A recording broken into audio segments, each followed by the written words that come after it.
मेरी actress wife को शादी के बाद हमेशा डर रहता है कि कहीं मैं चीटिंग न करूं, जिस पर वो चुपके से पूरे घर में हिडन कैमरा लगा देती है और इतना ही नहीं बल्कि पूरा प्रोसेस लाइव स्ट्रीम भी करने लगती है। लेकिन मुझे इन सब चीजों की बिल्कुल भी भनक नहीं होती है। उस दिन जैसे ही मेरी वाइफ घर से बाहर निकलती है, मैं तुरंत एक वॉइस मैसेज भेज देता हूँ, तुम्हारी भाभी काम पर चली गई है, अब तुम यहाँ आ सकती हो। जैसे ही मेरी यह बात खत्म होती है, लाइव स्ट्रीम का चैट रूम पूरी तरह फट पड़ता है। कमाल है, ये तो रियल में घटिया आदमी निकला। इतनी खूबसूरत वाइफ होने के बाद भी चीटिंग करना चाहता है। जिस पर उस समय वे वी सड़क पर गाड़ी चला रही होती है और उसकी नजर लगातार फोन स्क्रीन पर टिकी रहती है। उसका चेहरा पूरी तरह ठंडा पड़ चुका होता है, क्योंकि उसे पहले से पूरा भरोसा था, तभी उसने लाइव स्ट्रीम शुरू करने की हिम्मत की थी। लेकिन उसे बिल्कुल उम्मीद नहीं थी कि मैं इतनी जल्दी टेस्ट में फेल हो जाऊंगा। जिस पर वो मन ही मन सोचने लगती है, क्या सच में मुझे धोखा दिया जा रहा है। तभी मेरा फोन बजता है और मैं वॉइस मैसेज खोलता हूँ, जिसके बाद एक बेहद प्यारी फीमेल वॉइस सुनाई देती है। ठीक है, मैं 15 मिनट में पहुंच जाती हूँ। यह वॉइस मैसेज सुनते ही लाइव स्ट्रीम का माहौल और ज्यादा गर्म हो जाता है। लगता है ये लड़की भी काफी बेताब है, सिर्फ 15 मिनट में पहुंचने वाली है। अब तो उसका चेहरा देखने का मन कर रहा है। जिस पर वेवी का दिमाग पूरी तरह गर्म हो चुका होता है। वो बस तुरंत घर लौटकर उस दूसरी लड़की को खत्म कर देना चाहती है। यह देखकर प्रोग्राम डायरेक्टर उसे शांत करने की कोशिश करता है। ऐसा जरूरी नहीं है जैसा तुम सोच रही हो, पहले शांत हो जाओ। लेकिन वेवी बिना कुछ बोले लगातार लाइव स्ट्रीम की स्क्रीन को घूरती रहती है। वहीं फैंस भी उसके ठंडे चेहरे को देखकर लगातार उसे कंसोल करने वाले कमेंट्स भेजते रहते हैं। लेकिन वेवी जैसे उन कमेंट्स को देख ही नहीं रही होती। उसकी नजर बस स्क्रीन में दिख रहे मुझ पर टिकी रहती है। उसे अब तक यकीन नहीं हो रहा होता कि मेरी हिम्मत इतनी बड़ी हो सकती है कि मैं किसी और लड़की को सीधे घर बुला लूं, और वो भी बिना इस डर के कि कहीं वो अचानक घर वापस ना आ जाए। तभी स्क्रीन में मैं अचानक फोन उठाकर वेवी को कॉल करता हूँ, जिस पर वेवी चेहरे पर गुस्सा होने के बावजूद अपनी आवाज नॉर्मल रखने की कोशिश करती है। हाँ जान, क्या हुआ? मैं आराम से कहता हूँ, कुछ नहीं, बस ये कंफर्म करना था कि तुम ऑफिस सही सलामत पहुंच गई या नहीं। मेरी यह बात सुनते ही वेवी का चेहरा और ज्यादा ठंडा पड़ जाता है। अगर पहले वाली बात होती तो शायद वो इमोशनल हो जाती, लेकिन अब उसे साफ समझ आ रहा होता है कि मैं उसकी चिंता नहीं कर रहा, बल्कि यह चेक कर रहा हूं कि कहीं वो अचानक घर वापस तो नहीं आ रही। जिस पर वे भी बड़ी मुश्किल से अपने इमोशंस दबाकर कहती है, मैं ऑफिस पहुंच गई हूं, अब मीटिंग के लिए जाना है, बाद में बात करती हूं। मैं मुस्कुराकर जवाब देता हूं, ठीक है, सेफली पहुंच गई यही काफी है। वैसे डिनर मैंने बाहर से ऑर्डर कर दिया है, सब तुम्हारी पसंद का है। लेकिन बात खत्म होने से पहले ही कॉल कट जाता है, जिस पर लाइव स्ट्रीम का कमेंट सेक्शन फिर से भर जाता है। वाह, इसे देखकर ही समझ आ रहा है कि ये कितना एक्सपीरियंस्ड प्लेयर है। ये कॉल साफ तौर पर सिर्फ ये जानने के लिए था कि वेवी घर वापस तो नहीं आने वाली। अगले ही पल वेवी गुस्से में स्टूडियो का दरवाजा जोर से खोलकर अंदर आती है और सीधे चेयर पर बैठ जाती है, जिस पर उसकी असिस्टेंट ली लीनी धीरे से कहती है, हेलो सिस्टर वी। वहीं टेक्निकल रूम में मौजूद असिस्टेंट उसके चेहरे का एक्सप्रेशन देखकर पूछती है, सिस्टर वी पहले काम डाउन हो जाइए, क्या वो हमेशा आपको ऐसे ही कॉल करता है? जिस पर वे वी दांत पीसते हुए कहती हैं, हर महीने कम से कम कई बार ऐसे कॉल्स आते हैं। यह सुनकर असिस्टेंट पूरी तरह शॉक्ड रह जाती है। वहीं बगल में खड़ा डायरेक्टर भी हक्का बक्का रह जाता है, क्या उसके पास 6 किडनीज हैं क्या? जिसके बाद पूरा लाइव स्ट्रीम फिर से एक्सप्लोड हो जाता है और कमेंट्स में लोग मुझे जमकर गालियां देने लगते हैं। हालांकि मुझे इन सब चीजों की बिल्कुल खबर नहीं होती। उस समय मैं बस पानी उबालकर सोफा पर बैठा फोन चला रहा होता हूँ। कुछ देर बाद डोरबेल बजती है। डोरबेल की आवाज सुनते ही लाइव स्ट्रीम का माहौल एकदम टेंस हो जाता है। वहीं टेक्निकल रूम में वे वी भी अपने हाथ कसकर पकड़ लेती है और उसकी नजर लगातार स्क्रीन पर जमी रहती है। जिस पर मैं मुस्कुराते हुए दरवाजा खोलता हूँ और नीचे एक पेयर स्लीपर्स रख देता हूँ। तभी एक लंबी खूबसूरत लड़की अंदर आती है। वो झुककर स्लीपर्स बदलती है और उसका वह अंदाज उसे और भी ज्यादा अट्रैक्टिव बना देता है। इसके बाद वो मेरे साथ सोफा पर बैठ जाती है। जैसे ही लाइव स्ट्रीम में लोगों को उस लड़की का चेहरा साफ दिखाई देता है, चैट रूम फिर से कमेंट से भर जाता है। वहीं टेक्निकल रूम में बैठी वेवी यह सब देखकर तुरंत उस वॉइस मैसेज वाली बात याद करने लगती है। अब उसे पूरी तरह यकीन हो चुका होता है कि मैं उसे धोखा दे रहा हूँ। उस समय वेवी बस तुरंत घर जाकर मुझसे जवाब मांगना चाहती है, जिस पर डायरेक्टर फिर से उसे समझाता है, इतनी जल्दी फैसला मत लो, पहले पूरा मामला देख लेते हैं। लेकिन वेवी बिना कुछ बोले लगातार स्क्रीन को घूरती रहती है। तभी स्क्रीन में बैठी लड़की इम्पेशेंट होकर मेरी तरफ देखती है और कहती है, हर बार हमें ऐसे छुपकर मिलना पड़ता है, आखिर कब मैं ओपनली तुमसे मिलने आ पाऊंगी? मैं धीरे से जवाब देता हूँ, बस 1 महीना और, उसके बाद तुम आराम से यहाँ आ सकोगी। तब मैं विवी को सब सच बता दूंगा और हमें ऐसे छुपने की जरूरत नहीं पड़ेगी। लेकिन मेरी यह बात सुनते ही लाइव स्ट्रीम के फैंस उसका बिल्कुल अलग मतलब निकाल लेते हैं। ओह, तो ये वेवी को डिवोर्स देने वाला है, बेचारी वेवी। जिस पर वेवी रोते हुए गुस्से में मुझे गालियां देने लगती है। बगल में डायरेक्टर उसे टिश्यू देते हुए कहता है, अगर वो सच में तुम्हें छोड़ना चाहता है तो सबसे पहले प्रॉपर्टी डिवीजन के बारे में सोचो। वहीं असिस्टेंट भी तुरंत कहती है, हाँ सिस्टर वी, आपको अपने बारे में भी सोचना चाहिए। लेकिन वीवी किसी की बात नहीं सुनती। वो बस आंसू पोंछते हुए लगातार स्क्रीन को देखती रहती है। उधर कमरे में बैठी जियांग यूई मेरी बात सुनकर थोड़ा शॉक्ड हो जाती है। जियांग यूई मुझे 5 साल पहले से जानती है, जब उसकी मुलाकात उसके ग्रैंडफादर के जरिए मुझसे हुई थी। उसे सिर्फ इतना पता था कि उसके ग्रैंडफादर मेरी बहुत रिस्पेक्ट करते हैं। एक बार उसने उनसे पूछा भी था कि वो मेरी इतनी इज्जत क्यों करते हैं, लेकिन उसके ग्रैंडफादर ने ज्यादा कुछ नहीं बताया। उन्होंने सिर्फ इतना कहा था कि मैं एक बेहद एक्स्ट्रा ऑर्डिनरी इंसान हूँ। जिस पर जियांग यू हैरानी से पूछती है, मुझे पता है कि तुम नेशनल टॉपर रह चुके हो और डाओ गुआन यूनिवर्सिटी में प्रोफेसर भी हो, लेकिन क्या अभी भी कोई बात है जो तुमने अपनी वाइफ से छुपा रखी है? उसकी यह बात सुनते ही पूरा लाइव स्ट्रीम फट पड़ता है। अरे छोड़ो भी, नेशनल टॉपर होकर प्रोग्रामर की जॉब करेगा और डाओ गुआन यूनिवर्सिटी का प्रोफेसर? इतना फेक कौन बोलता है? वो तो देश की सबसे टॉप यूनिवर्सिटी है। वहीं टेक्निकल रूम में बैठे वे वी और डायरेक्टर भी पूरी तरह स्टंट रह जाते हैं। डायरेक्टर तुरंत पूछता है, ये सब सच है या झूठ?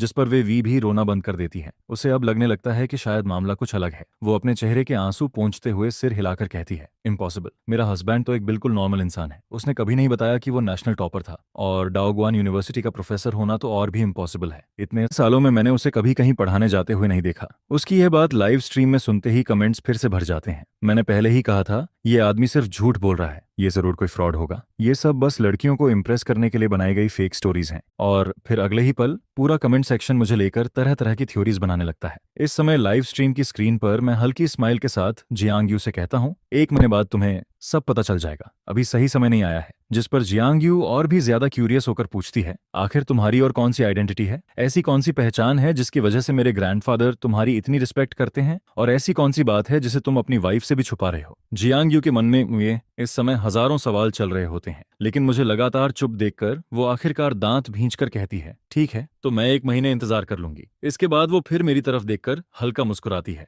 वैसे सोचो, अगर तुम्हारी वाइफ को पता चले कि तुम नेशनल टॉपर रह चुके हो और डाओ गुआन यूनिवर्सिटी के प्रोफेसर भी हो, तब वो कितना शॉक्ड हो जाएगी। ये सुनकर मैं मुस्कुराते हुए जवाब देता हूँ, वो सब तो बस नॉर्मल बातें हैं। मेरी असली आइडेंटिटी के सामने टॉपर या प्रोफेसर जैसी चीजें मेंशन करने लायक भी नहीं है। मेरी यह बात सुनते ही लाइव स्ट्रीम के फैंस के मन में भी शक पैदा होने लगता है, जिस पर कई लोग तुरंत इंटरनेट पर सर्च करना शुरू कर देते हैं। वहीं टेक्निकल रूम में बैठा डायरेक्टर भी तुरंत मेरे बारे में जानकारी निकालने लगता है। करीब 3 मिनट बाद डायरेक्टर कंप्यूटर स्क्रीन को घूरते हुए जोर से बोल पड़ता है, ये सच है, ये सच में 2018 का नेशनल टॉपर है। इसके बाद तुरंत मेरी डिटेल्स लाइव स्ट्रीम में शेयर कर दी जाती हैं, जिस पर फैंस पूरी तरह शॉक्ड रह जाते हैं। ओह माय गॉड, ये सच में नेशनल टॉपर है। यार ये तो बहुत क्रेजी हो गया। मैंने भी अभी चेक किया, ये बात पूरी तरह सही है। वहीं बगल में खड़ी वे वी भी यह सब देखकर हिल जाती है। वो ब्लैंक एक्सप्रेशन के साथ स्क्रीन पर दिख रही इन्फॉर्मेशन को देखती रहती है। उसे अब एहसास होता है कि मैं सच में नेशनल टॉपर था। इसके बाद डायरेक्टर मेरी और डिटेल्स सर्च करने लगता है और उसे 2018 का एक इंटरव्यू वीडियो मिल जाता है। उस वीडियो में रिपोर्टर मुझसे पूछता है, नेशनल टॉपर बनने के बाद आपको कैसा फील हो रहा है? जिस पर मैं बिल्कुल काम होकर जवाब देता हूँ, ये तो पहले से एक्सपेक्टेड था।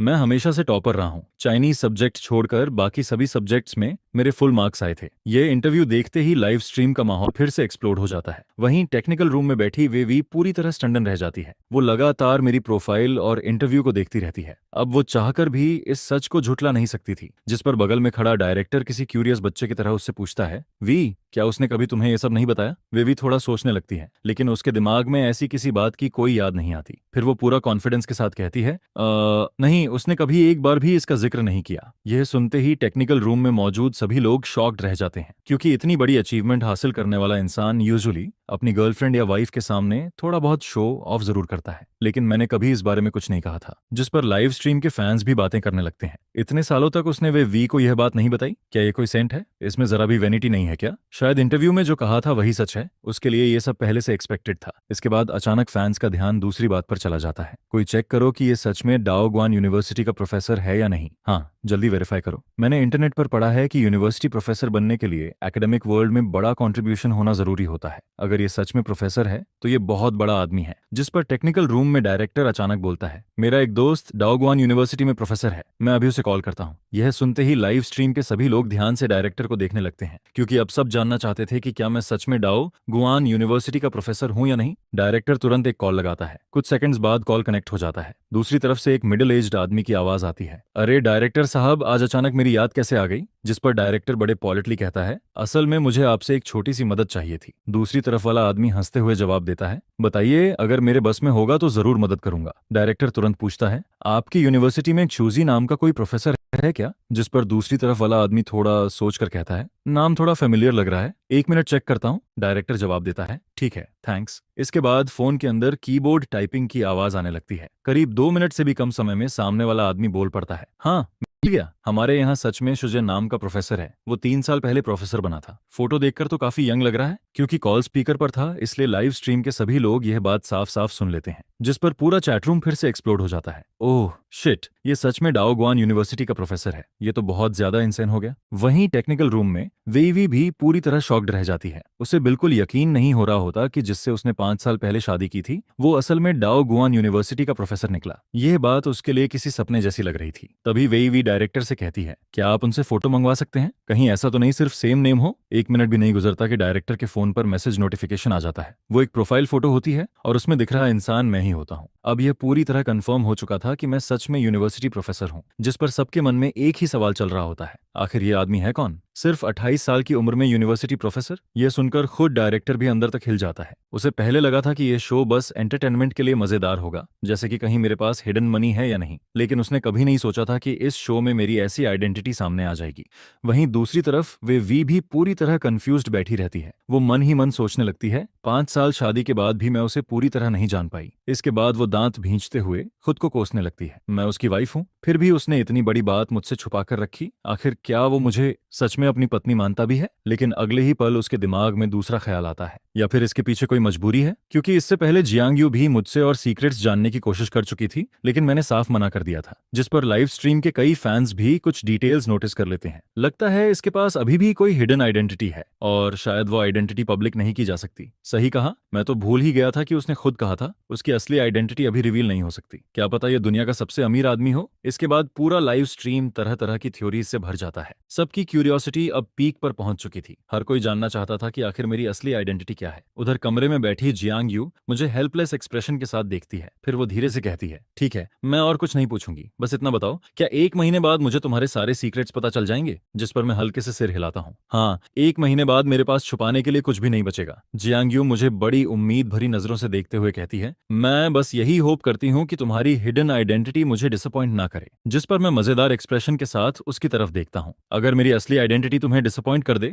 तब क्या करोगी? जांग यूए तुरंत सीरियस चेहरा बनाकर मुझे घूरने लगती है, तब मैं तुम्हारी जोरदार पिटाई करूंगी। हम दोनों की यह बातचीत सुनते ही लाइव स्ट्रीम के फैंस जोर जोर से हंसने लगते हैं। ये लड़की तो कुछ भी बोल देती है, अब तो पूरी दुनिया को पता चल गया कि उसका हस्बैंड गया काम से। वहीं टेक्निकल रूम में बैठी वेवी हमारी बातें सुनकर और ज्यादा ठंडी पड़ जाती है। हालांकि पहले ही साफ हो चुका था कि जियांग यू मेरी लवर नहीं है, लेकिन फिर भी एक लड़का और लड़की का अकेले बैठकर इतनी खुली बातें करना उसे अंदर से चुभ रहा होता है, जिस पर वो मन ही मन सोचती है, बस घर वापस आने दो, फिर बताती हूँ इसे। मैं हल्का हंसते हुए कहता हूँ, ऐसा कब हुआ है कि तुम आई हो और मैंने तुम्हारे लिए कुछ टेस्टी ना बनाया हो? यह सुनते ही जियांग यू सैटिस्फाइड स्माइल देने लगती है। इंग्रेडिएंट्स मैंने पहले ही ऑर्डर कर दिए हैं, अभी थोड़ी देर में आ जाएंगे। असल में जियांग यू हर बार सिर्फ मेरी कुकिंग खाने के लिए ही मेरे पास आती थी। जिस पर लाइव स्ट्रीम में कोई कमेंट करता है, क्या उसका हस्बैंड इतना अच्छा खाना बनाता है? यह सुनकर वे वी दांत पीसने लगती हैं। शादी के बाद से उस कमीने ने सिर्फ एक बार किचन में खाना बनाया था और इतना सॉल्टी बनाया कि जैसे नमक ही खिला रहा हो। उसी दिन के बाद मैंने उसे कभी किचन में घुसने नहीं दिया। वे वी की यह बात सुनते ही पूरा लाइव स्ट्रीम फिर से हंसी से भर जाता है। भाई बिल्कुल मेरी तरह निकला। मैंने भी अपनी वाइफ से शेफ वाली आइडेंटिटी छुपा रखी थी, लेकिन बाद में पकड़ा गया और अब रोज मुझे ही खाना बनाना पड़ता है। वे वी कमेंट्स पढ़ते हुए थोड़ा कॉम्प्लिकेटेड एक्सप्रेशन देने लगती है। उसे याद आता है कि रिलेशनशिप की शुरुआत में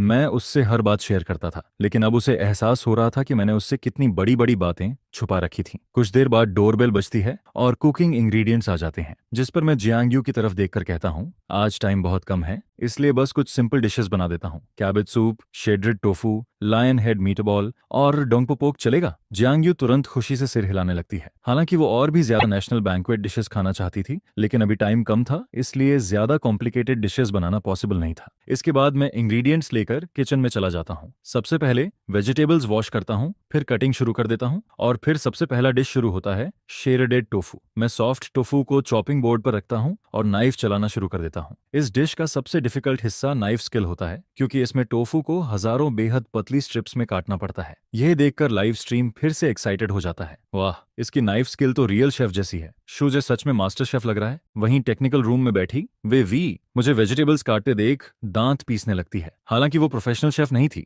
लेकिन इतने साल किचन संभालने के बाद वो सिर्फ नाइफ हैंडलिंग देखकर समझ चुकी थी कि मेरी कुकिंग स्किल बहुत हाई लेवल की है। जिस पर बगल में खड़ी असिस्टेंट हंसते हुए कहती है, तो सिस्टर वी को पहले से पता था कि शुजे कुकिंग कर सकता है? अब इतने साल आपको बेवकूफ बनाने के बाद आप उसे क्या पनिशमेंट देने वाली हैं? यह सुनकर वे वी ठंडे चेहरे से कहती हैं, शो खत्म होने के बाद मैं उससे जिंदगी भर खाना बनवाऊंगी। उसकी यह बात सुनते ही लाइव स्ट्रीम के फैंस फिर हंसने लगते हैं। शू झे गया काम से, बेचारा अभी तक नहीं जानता कि उसका सीक्रेट पकड़ा जा चुका है। उधर मैं किचन में बिजी होकर टोफू कटिंग खत्म करता हूँ और फिर चिकन शेडरिंग शुरू कर देता हूँ। वहीं पीछे खड़ी जियांग यू मुझे ऐसे देख रही होती है जैसे कोई आर्ट परफॉर्मेंस देख रही हो। मैं काम करते करते कहता हूँ, पुराना रूल याद है ना, 10:30 तक खाना बन जाएगा और 11:30 से पहले तुम्हें खाना खत्म करके यहाँ से निकलना होगा, क्योंकि 11:30 पर मेरी वाइफ घर वापस आ जाती है। जिस पर जियांग यू इरिटेटेड होकर जवाब देती है, ठीक है, इतना लेक्चर मत दो। यह सुनकर लाइव स्ट्रीम के फैंस फिर हंसने लगते हैं। ये दोनों ऐसे बिहेव कर रहे हैं जैसे चोरी छिपे मिल रहे हों। अगर वे वी इन्हें ऐसे देख लेती तो जरूर गलत समझती।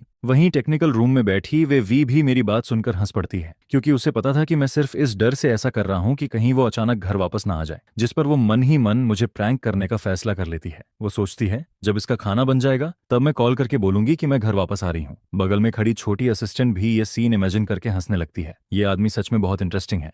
उधर किचन में जियांग यूए अचानक पूछती है, ग्रैंडफादर बता रहे थे कि नेशनल बैंक्वेट शेफ ने भी तुमसे कुकिंग कंपटीशन किया था और वो कह रहे थे कि तुम्हारी कुकिंग उससे भी 3 गुना बेहतर है। मैं कुकिंग करते करते जवाब देता हूँ, कंपटीशन तो हुआ था, लेकिन उसने जो कहा वो बस उसकी ह्यूमिलिटी थी। हमारी स्किल्स लगभग सेम लेवल की हैं। यह सुनकर जियांग यू एडमिरेशन भरी नजरों से मुझे देखने लगती है। नेशनल टॉपर, डाओगुआन यूनिवर्सिटी प्रोफेसर और ऊपर से नेशनल बैंक्वेट शेफ जैसी कुकिंग स्किल। उसके लिए मैं इस समय ऑलमोस्ट परफेक्ट इंसान बन चुका होता हूँ। और सबसे बड़ी बात, मैं हैंडसम भी था। किचन में कुकिंग और बातचीत के बीच समय तेजी से निकल जाता है और देखते ही देखते 10:30 बज जाते हैं। मैं कई डिशेस तैयार कर चुका होता हूँ। हर डिश इतनी डिलीशियस दिख रही होती है कि देखकर ही मुंह में पानी आ जाए। इसके बाद मैं राइस का बाउल जियांग यू को देते हुए कहता हूँ, जल्दी खाओ और खाने के बाद तुरंत निकल जाना। जिस पर जियांग यूए आंखें घुमाकर कहती हैं, तुम्हारी वाइफ अभी घर नहीं आने वाली, इतना डर क्यों रहे हो? मैं पानी का सिप लेते हुए कैजुअली जवाब देता हूँ, हालांकि वो लंच के लिए घर नहीं आती, लेकिन कभी कभी रेस्ट करने वापस आ जाती है, इसलिए जल्दी फिनिश करो। जियांग यूए बाउल पकड़ते हुए कहती है, अगर विवी देख भी ले तो क्या फर्क पड़ता है, हम दोनों के बीच कुछ गलत तो है नहीं। मैं उसे साइड आई से देखता हूँ, तुम्हें पता है, लेकिन उसे भरोसा होना भी तो जरूरी है। इसी समय टेक्निकल रूम में बैठी विवी अचानक मुझे कॉल कर देती है। फोन रिंग होते ही मुझे अचानक एक बैड फीलिंग आने लगती है। मैं कॉल उठाकर नॉर्मल आवाज में बोलता हूँ, हाँ वाइफ, क्या हुआ? जिस पर वे वी हल्की मुस्कान दबाते हुए कहती हैं, कंपनी की इलेक्ट्रिसिटी चली गई है, इसलिए आज जल्दी छुट्टी हो गई, बस 10 मिनट में घर पहुंच रही हूँ। उसकी बात सुनते ही मैं पूरी तरह पैनिक हो जाता हूँ। ठीक है, मैं वेट कर रहा हूँ। कॉल कटते ही मैं तुरंत जियांग यूए की तरफ मुड़ता हूँ। अब खाना छोड़ो, विवी वापस आ रही है, कुछ ही मिनट में घर पहुंच जाएगी। क्या? यह सुनते ही जियांग यूए भी पैनिक हो जाती है, क्योंकि अगर वी उसे मेरे साथ अकेले खाना खाते देख लेती तो सिचुएशन एक्सप्लेन करना इम्पॉसिबल हो जाता। इसके बाद मैं बिना समय गंवाए तुरंत किचन में भागता हूँ, लंच बॉक्सेस निकालता हूँ और सारा खाना जल्दी जल्दी पैक करना शुरू कर देता हूँ। वहीं जियांग यू भी घबराकर बॉक्सेस पकड़ती है, जल्दी से शूज पहनती है और तुरंत घर से निकल जाती है। जिस पर मैं तुरंत डिशेज और टेबल साफ करने लग जाता हूँ। इतना ही नहीं, मैं विंडो तक खोल देता हूँ ताकि खाने की स्मेल भी बाहर निकल जाए। सिर्फ 3 मिनट के अंदर पूरा किचन स्पॉटलेस हो जाता है। सारा काम खत्म करके मैं सोफा पर बैठ जाता हूँ और भारी सांस लेते हुए घड़ी की तरफ देखता हूँ। फिर राहत की सांस छोड़ते हुए बोलता हूँ, बाल बाल बच गया। यह देखकर लाइव स्ट्रीम के सभी फैंस हंस हंस कर लौटपोट हो जाते हैं। वहीं टेक्निकल रूम में बैठी वे वी भी हंसते हंसते बेहाल हो जाती है। खासकर मुझे पैनिक मोड में देखकर उसे बहुत सेटिस्फैक्शन फील हो रहा होता है, लेकिन उसके मन में अभी भी यही चल रहा होता है कि सिर्फ इतना काफी नहीं है। जिस पर वे वी फिर से अपना फोन उठाती है। अगले ही सेकंड जैसे ही मैं वे वी का कॉल देखता हूँ, मेरे चेहरे पर कंफ्यूजन आ जाता है। क्या हुआ वाइफ? जिस पर वे वी लंबी सांस छोड़ते हुए कहती हैं, हाय हस्बैंड, कंपनी से फिर कॉल आ गया, बॉस ने मुझे तुरंत वापस बुला लिया है, जाना जरूरी है। यह सुनते ही मैं मन ही मन 1000 गालियां देने लगता हूँ, लेकिन बाहर से खुद को काम दिखाते हुए जवाब देता हूँ, ठीक है, मैं समझ गया। मेरी बात सुनकर वे वी बड़ी सेटिस्फाइड स्माइल देने लगती है। कॉल कट होते ही वो खुशी से अपने हाथ हिलाने लगती है। उधर लाइव स्ट्रीम के व्यूअर्स यह सीन देखकर हंस हंस कर पागल हो जाते हैं। बेचारे ने इतनी मेहनत से खाना बनाया और खाने से पहले ही सब खत्म हो गया। ये तो रियल टॉर्चर है। पूरा कमेंट सेक्शन हंसी से भर जाता है। वहीं डायरेक्टर भी देख रहा होता है कि इस समय वे वी का मूड काफी अच्छा हो चुका है। हालांकि मैंने किसी दूसरी लड़की को घर बुलाया था, लेकिन उनके बीच कुछ गलत नहीं था। फिर भी एक वाइफ होने के नाते उसके दिल में गुस्सा तो था ही। अब मुझे प्रैंक करके उसके अंदर का आधा गुस्सा शांत हो चुका होता है। डायरेक्टर भी काफी खुश होता है क्योंकि इस एपिसोड का इफेक्ट उसकी एक्सपेक्टेशन से कहीं ज्यादा अच्छा निकला था। जिस पर वो हंसते हुए वे वी से कहता है, ये तो सिर्फ पहला दिन है और हमने तुम्हारे हस्बैंड के इतने सारे सीक्रेट्स डिस्कवर कर लिए। आज का हाल देखकर तो लग रहा है कि उसके पास अभी और भी बहुत सीक्रेट्स हैं जो अगले कुछ दिनों में बाहर आएंगे। यह सुनकर वे वी भी क्यूरियस होने लगती है। आखिर उसका हस्बैंड उससे और क्या क्या छुपा रहा था। नेशनल टॉपर और प्रोफेसर वाली बात तो शायद इसलिए एक्सप्लेन की जा सकती थी क्योंकि मैंने कभी उन चीजों को इम्पोर्टेंट नहीं समझा, लेकिन इसके अलावा भी कुछ ऐसा था जिसे जियांग यू तक नहीं जानती थी। सिर्फ वे वी और डायरेक्टर ही नहीं बल्कि लाइव स्ट्रीम के लाखों फैंस भी यही सोचने लगते हैं, आखिर उसकी हिडन आइडेंटिटी क्या है और वो उसे इतना छुपा क्यों रहा है। इसी बीच लाइव स्ट्रीम में दिखता है कि मैं अचानक फोन निकालकर किसी को कॉल करता हूं और स्पीकर ऑन कर देता हूं। कॉल जल्दी कनेक्ट हो जाता है। दूसरी तरफ से एक मिडिल एज्ड आदमी की रिस्पेक्टफुल आवाज आती है, प्रोफेसर शू, आपको जो भी कहना हो बस ऑन ऑर्डर दीजिए। यह सुनकर मैं हल्का हंस पड़ता हूँ। आप खुद एक चेयरमैन हैं, मैं आपको ऑन ऑर्डर कैसे दे सकता हूँ। लेकिन सामने वाला आदमी तुरंत रिस्पेक्टफुल टोन में जवाब देता है, ऐसा मत कहिए प्रोफेसर शू, कंपनी आज जहां तक पहुंची है वो सब आपकी हेल्प की वजह से ही पॉसिबल हुआ है। इसके बाद वो आदमी क्यूरियस होकर पूछता है, वैसे आप इतने रिच हैं फिर भी आपने अपनी वाइफ को ये सब क्यों नहीं बताया। जिस पर मैं सीधे जवाब नहीं देता बल्कि मुस्कुराकर कहता हूँ, 1 महीने बाद मैं खुद अपनी वाइफ को सब बता दूंगा। उसके बाद हमें ऐसे छुपकर बातें करने की जरूरत नहीं पड़ेगी। मेरी बात सुनकर सामने वाला आदमी हंसते हुए कहता है, अगर आपकी वाइफ को पता चल गया कि आपके पास कितना पैसा है तो वो शौक से बेहोश हो जाएगी। इसके बाद हम दोनों थोड़ी देर कैजुअली बातें करते हैं और फिर कॉल खत्म हो जाता है। लेकिन लाइव स्ट्रीम का माहौल एक बार फिर एक्सप्लोड हो जाता है। ओह शिट, लगता है शूजे की हिडन आइडेंटिटी रिवील होने वाली है। अभी फोन पर जो आदमी था वो किसी कंपनी का चेयरमैन था और वो शूजे से इतनी रिस्पेक्ट के साथ बात कर रहा था। मतलब जूजे बहुत ज्यादा रिच है, लेकिन अगर वो इतना रिच है तो अपनी वाइफ से छुपा क्यों रहा है। वहीं टेक्निकल रूम में डायरेक्टर भी स्टंट बैठा रह जाता है। उसे लगा था कि शुरुआत के बाद शायद शो उतना इंटरेस्टिंग नहीं रहेगा, लेकिन अचानक फिर एक बड़ा बॉम्ब फूट चुका था, जिस पर छोटी असिस्टेंट क्यूरियस होकर वे वी से पूछती है, सिस्टर वी, क्या आपने कभी शूजे का बैंक बैलेंस चेक किया है। वे वी हेल्पलेस होकर सिर हिला देती है। इस समय वो खुद भी पूरी तरह कंफ्यूज्ड होती है। इन 5 सालों में उसने कोई रेगुलर जॉब नहीं की, कभी कभी बाहर जाता था, वो भी सिर्फ कुछ दिनों के लिए, इसलिए मुझे लगा उसके पास ज्यादा पैसे नहीं होंगे। लेकिन तभी लाइव स्ट्रीम में एक कमेंट आता है, कहीं ये इलीगल इनकम तो नहीं। सोचो, अगर पैसा साफ है तो वो अपनी वाइफ से क्यों छुपाएगा। हो सकता है पैसा किसी गलत सोर्स से आया हो। यह कमेंट्स पढ़ते ही वेवी का चेहरा थोड़ा पेल पड़ जाता है, जिस पर बगल में खड़ी असिस्टेंट जल्दी से उसे समझाने लगती है, उनकी बातों पर ध्यान मत दीजिए, वो बस रैंडमली गेस कर रहे हैं। डायरेक्टर भी तुरंत बोल पड़ता है, मुझे भी लगता है कि शूजी का पैसा उसी कंपनी से रिलेटेड होगा। उधर लाइव स्ट्रीम में मैं आराम से सोफा पर लेटकर टीवी देख रहा होता हूँ, जैसे दुनिया की कोई टेंशन ही ना हो। तभी अचानक फोन रिंग होता है। मैं मुस्कुराकर कॉल उठाता हूँ, अंकल जांग, आज अचानक मेरी याद कैसे आ गई।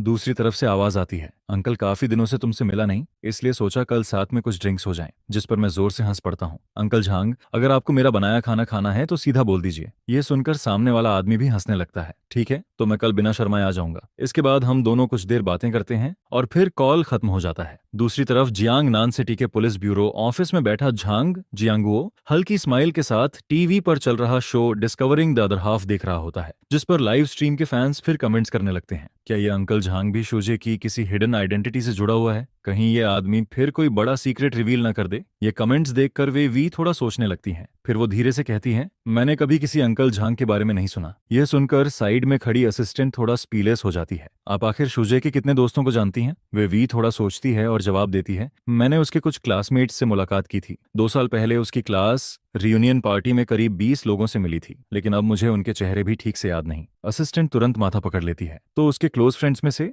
आप कितनों को जानती हैं। वेवी कुछ सेकंड्स चुप रहती है, फिर धीरे से बोलती है, सिर्फ एक, लेकिन वो अभी अब्रॉड में रहता है। ये कहते ही उसका चेहरा विजिबल कोल्ड पड़ जाता है, क्योंकि उसे एहसास होता है कि जियांग यू और अभी फोन करने वाला अंकल झांग दोनों ही लोग उसके लिए पूरी तरह स्ट्रेंजर्स थे, लेकिन वो लोग मुझसे काफी क्लोज थे। इसी समय लाइव स्ट्रीम में फिर कमेंट आता है, वीवी तुम सच में बहुत पिटिफुल हो। तुम्हारे हस्बैंड ने तुमसे सब कुछ छुपाया हुआ है, उसकी आइडेंटिटी, उसका पास्ट और यहाँ तक कि उसके कॉन्टैक्ट्स भी। तुम्हें कुछ नहीं पता। ये कमेंट्स पढ़ते हुए वे वी के अंदर अचानक सैडनेस आने लगती है। वो मन ही मन सोचती है, मैं उसकी वाइफ हूँ मैंने उसे अपना सब कुछ दिया, फिर भी उसने मुझसे इतनी बातें छुपा कर रखी। देखते ही देखते ऑफिस टाइम खत्म हो जाता है, जिस पर वे वी डायरेक्टर को गुड बाय बोलकर सीधा घर लौट जाती है। लाइव स्ट्रीम बंद होने के बाद छोटी असिस्टेंट थोड़ा हेजिटेट करते हुए डायरेक्टर से कहती है, डायरेक्टर, इस तरह हिडन कैमरा लाइव स्ट्रीम करना प्राइवेसी इश्यू क्रिएट कर सकता है। जैसे आज पहले वाली लड़की भी अनअवेयरली कैमरा में आ गई, अगर उसने ल्यूज इट कर दिया तो। यह सुनकर डायरेक्टर आराम से हंस पड़ता है। रिलैक्स, प्रोग्राम टीम ने इन चीजों के बारे में पहले से सोचा हुआ है, सब लीगली हैंडल हो जाएगा। असिस्टेंट हल्के से सिर हिलाती है और फिर चुप हो जाती है। अगली सुबह ब्रेकफास्ट करते हुए मैं कैजुअली वे वी से पूछता हूँ, आज दोपहर लंच के लिए घर वापस आओगी क्या? मेरी यह बात सुनते ही वे वी अंदर से स्पीचलेस हो जाती है, क्योंकि उसे पहले से पता था कि मैं यही सवाल पूछूंगा। अगर वो लंच के लिए घर आ गई तो जियांग यू आज घर नहीं आएगी। और ये सोचते ही उसे एहसास होता है कि पिछले कई सालों से हर कुछ दिनों बाद मैं उससे यही सवाल पूछता आया हूँ। गुईवी गुस्से में बोलती है, लेकिन फिर भी शांत होकर याद करने लगती है। दोपहर में वो वापस नहीं आने वाला था, जिस पर मेरे लाइव स्ट्रीम रूम में मौजूद काउंटलेस फैंस इस बात को एनालाइज करना शुरू कर देते हैं। अजीब बात है, आखिर ऐसी कौन सी बात है जिसे छुपाने की जरूरत पड़ रही है? जिस पर कुछ लोग कहते हैं, अगर कोई नॉर्मल फ्रेंड घर खेलने आता है तो फिर इतनी सीक्रेटरी क्यों रखी जा रही है? यह सुनकर सभी फैंस काफी कंफ्यूज्ड फील करने लगते हैं। वहीं लाइव स्ट्रीम के फ्रेम में मैं फोन पर बात करता हुआ दिखता हूँ, अंकल जांग, आप कितने बजे तक पहुंचेंगे? जिस पर दूसरी तरफ से आवाज आती है, लगभग 10 बजे तक। फिर वो आगे कहते हैं, थोड़ा काम बाकी है, मैनेज हो जाएगा ना? जिसके जवाब में मैं बोलता हूँ, कोई जल्दी नहीं है। कुछ बातें करने के बाद मैं किचन में जाकर खाना बनाने की तैयारी करने लगता हूँ। फिर समय धीरे धीरे 9:30 तक पहुंच जाता है और झांग जियांगो अपना काम खत्म करके ड्राइवर को निकलने के लिए कह देता है। दरअसल कल अपने हायर अप्स से आदेश मिलने के बाद उसने तुरंत finding the other half program की इन्वेस्टिगेशन की थी, जिस पर उसे पता चलता है कि यह पूरी तरह नया शो है। इसके साथ ही एशुजे की मिस्ट्री बढ़ाने के लिए हायर अप्स ने खास तौर पर उसे लाइव स्ट्रीम पर मिलने भेजा था, जिस पर डायरेक्टर को शक होने लगता है कि शायद ऊपर वाले लोग एंटरटेनमेंट के जरिए शुजे की आइडेंटिटी पब्लिक करना चाहते हैं, ताकि ज्यादा से ज्यादा लोग उस पर ध्यान दें। लेकिन फिर वो सोचने लगता है, उन्हें इस प्रोग्राम के बारे में पता कैसे चला और ये लोग शुजे की इतनी इन्वेस्टिगेशन क्यों कर रहे हैं? सबसे अजीब बात यह थी कि शुजे को खुद नहीं पता था कि उसका पूरा प्रोसेस लाइव स्ट्रीम हो रहा है, जिस पर डायरेक्टर के मन में एक और सवाल आता है, क्या हायर अप्स सीक्रेटली शुजे की प्रोटेक्शन कर रहे हैं? लेकिन अगले ही पल उसे यह बात थोड़ी अनरियलिस्टिक लगने लगती है। कुछ देर बाद झांग जियांगू वहां पहुंचता है। नीचे खड़ी ब्लैक रिले वैन को देखकर वो जल्दी से ऊपर चला जाता है, जिसके थोड़ी देर बाद ही वो लाइव स्ट्रीम फ्रेम में दिखाई देने लगता है। वो हंसते हुए कहता है, आजकल बहुत बिजी हूँ, काफी समय से यहाँ फ्री में खाना खाने नहीं आया। फिर वो आगे मजाक में बोलता है, जिस दिन रिटायरमेंट हो जाएगी और मैं पुलिस ब्यूरो का चीफ नहीं रहूंगा, उस दिन से रोज यहाँ खाने आ जाऊंगा। उसकी ये बात सुनते ही पूरा लाइव स्ट्रीम रूम एक्सप्लोड हो जाता है। कमेंट्स इतनी तेजी से आने लगती हैं कि स्क्रीन भर जाती है। क्या ये अंकल झांग सच में पुलिस ब्यूरो चीफ हैं? वहीं टेक्निकल रूम में मौजूद डायरेक्टर के माथे पर पसीना आने लगता है, क्योंकि बिना परमिशन किसी का लाइव स्ट्रीम करना इलीगल होता है। हालांकि प्रोग्राम टीम ने पहले से इस पॉसिबिलिटी के बारे में सोचा था। उनका प्लान था कि जरूरत पड़ने पर पैसे देकर मामला सेटल कर देंगे, लेकिन अभी की सिचुएशन देखकर डायरेक्टर समझ जाता है कि शायद अब पैसे भी काम नहीं आएंगे, जिस पर लाइव स्ट्रीम के व्यूअर्स तुरंत बोलने लगते हैं, इनकी आइडेंटिटी चेक करना मुश्किल नहीं है, ऐसे लोगों की इन्फॉर्मेशन पब्लिक होती है, इंटरनेट पर सर्च करते ही पता चल जाएगा। यह सुनते ही डायरेक्टर भी तुरंत ऑनलाइन सर्च करता है। वहां उसे झांग जियांगो की फोटो और डिटेल्स दोनों मिल जाती हैं, जिस पर वो लाइव स्ट्रीम में बैठे अंकल झांग को और इंटरनेट वाली फोटो को बार बार कंपेयर करने लगता है। अगले ही पल उसका चेहरा सफेद पड़ जाता है। ये तो असली वाला चीफ निकला। अब डायरेक्टर के अंदर पैनिक बढ़ने लगता है। उसे समझ नहीं आता कि एक सिंपल प्रोग्रामर कहे जाने वाला शुजे आखिर इतनी बड़ी हस्ती को कैसे जानता है। वहीं दूसरी तरफ नुई वी भी पूरी तरह शॉक्ड बैठी रहती है। उसे कुछ समझ नहीं आता। उसे लगने लगता है कि उसका हस्बैंड धीरे धीरे उसके लिए अजनबी बनता जा रहा है।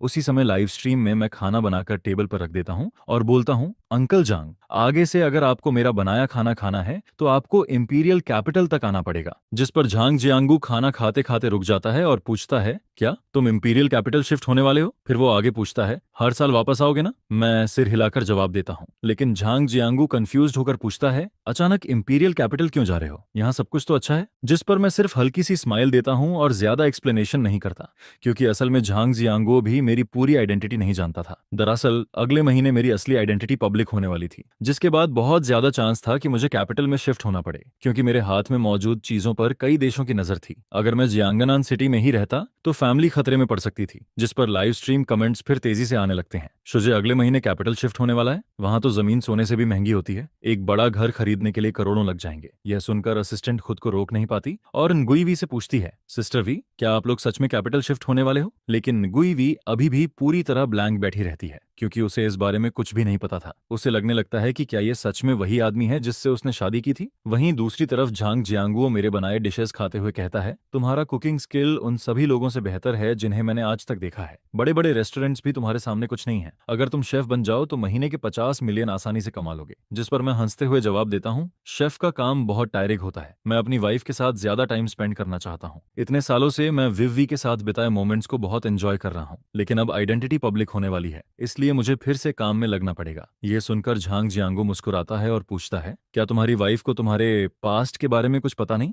मैं सिर हिलाकर जवाब देता हूँ, जिस पर वो हंसते हुए कहता है, तुमने बहुत अच्छे से छुपाया है। फिर मैं बोलता हूँ, मेरी वाइफ थोड़ी इमोशनल है, वो मुझ पर बिना किसी कंडीशन के भरोसा करती है। जिस पर झांग जियांगो हंसकर कहता है, अगर nguई वी को पता चले कि तुम नेशनल टॉप स्कोरर रह चुके हो और डाओ एकेडमी के ऑनरी प्रोफेसर भी हो, तो वो शौक होकर गिर नहीं जाएगी? मैं कैजुअली जवाब देता हूँ, ये दोनों टाइटल्स कोई बड़ी बात नहीं है। जिस पर झांग जियांगो तुरंत बोल पड़ता है, इतने बड़े टाइटल्स भी तुम्हारे लिए नॉर्मल है? फिर वो आगे कहता है, हालांकि तुम्हारी दूसरी आइडेंटिटीज के सामने ये सच में छोटी लगती हैं। अचानक उसे कुछ याद आता है, जिस पर वो गंभीर होकर पूछता है, क्या तुम अपनी वाइफ से ये सब जिंदगी भर छुपाने वाले हो? मैं सिर हिलाते हुए कहता हूँ, नहीं, अगले महीने मैं उसे सब सच बता दूंगा। यह सुनकर झांग जियांगुओ की आंखों में कंफ्यूजन दिखाई देने लगता है, क्योंकि 4 साल पहले उसने पर्सनली एक कॉन्फिडेंशियलिटी एग्रीमेंट साइन किया था, जिसमें साफ लिखा था कि इस यंग मैन की आइडेंटिटी किसी को नहीं बताई जाएगी। उस समय भी वो समझ नहीं पाया था कि आखिर इस लड़के की आइडेंटिटी इतनी सीक्रेट क्यों रखी जा रही है। खाना खत्म होने के बाद झेंग जियांगुओ मेरे कंधे पर हाथ रखकर हंसते हुए कहता है, किड, हमें जानते हुए पूरे 10 साल हो गए हैं।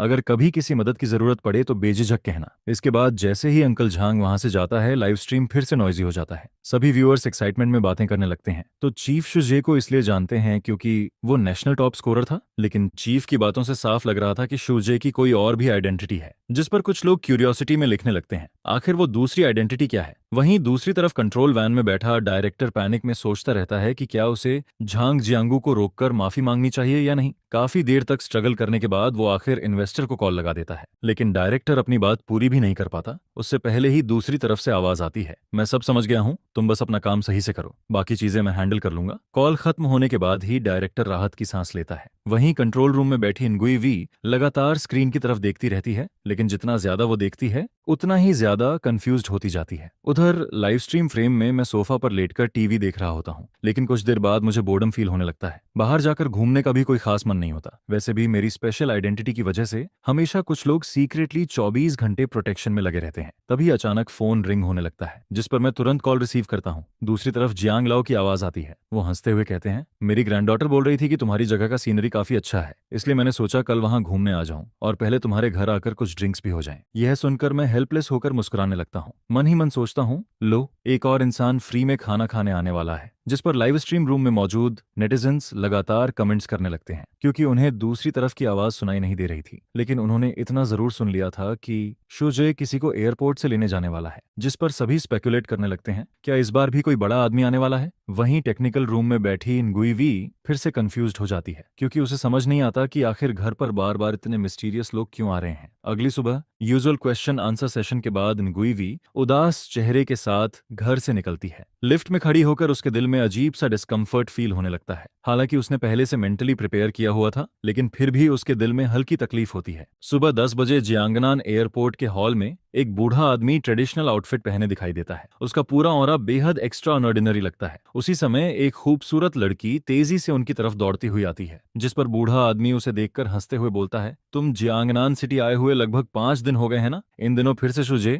के घर फ्री में खाना खाने जाती रही हो क्या? यह सुनकर लड़की स्पीचलेस हो जाती है और तुरंत बोलती है, ऐसी कोई बात नहीं है, मैं बस एक बार खाने गई थी। फिर वो आगे कहती है, लेकिन अचानक उनकी वाइफ घर लौट आई थी। मैं इतनी डर गई कि खाना भी पूरा नहीं खाया और लंच बॉक्स उठाकर भाग गई। उसकी बात सुनकर बूढ़ा आदमी जोर से हंसने लगता है। फिर वो बोलता है, चलो चलो, अब शुजे के घर चलते हैं, इस वक्त वो जरूर किचन में बिजी होगा। यह सुनकर लड़की और भी हेल्पलेस हो जाती है। फिर वो शिकायत करते हुए बोलती है, ग्रैंडपा, आपने पहले क्यों नहीं बताया? मैंने तो पहले से रेस्टोरेंट बुकिंग कर रखी है, मेरे दोस्त भी वहां वेट कर रहे हैं। उधर लाइव स्ट्रीम रूम में बैठे फैंस बोर्डम में लगातार कमेंट्स स्पैम कर रहे होते हैं, गेस्ट अभी तक क्यों नहीं आया, जल्दी करो। इंतजार करते करते फूल भी मुरझा गए, क्योंकि सुबह से वो सिर्फ शुजे को खाना बनाते देख रहे थे। सभी बस यही जानना चाहते थे कि आज आने वाला गेस्ट आखिर कौन है। जिस पर डायरेक्टर हंसते हुए बोलता है, सब लोग थोड़ा और वेट करो, 11 बजने वाले हैं, शायद वो लोग पहुंचने ही वाले हैं। तभी अचानक डोरबेल बजती है। ये आवाज सुनते ही लाइव स्ट्रीम रूम में एक्साइटमेंट एक्सप्लोड हो जाती है। अगले ही पल सभी देखते हैं कि मैं किचन से बाहर निकलता हूँ, जिस पर कमेंट्स की बाढ़ आ जाती है। फाइनली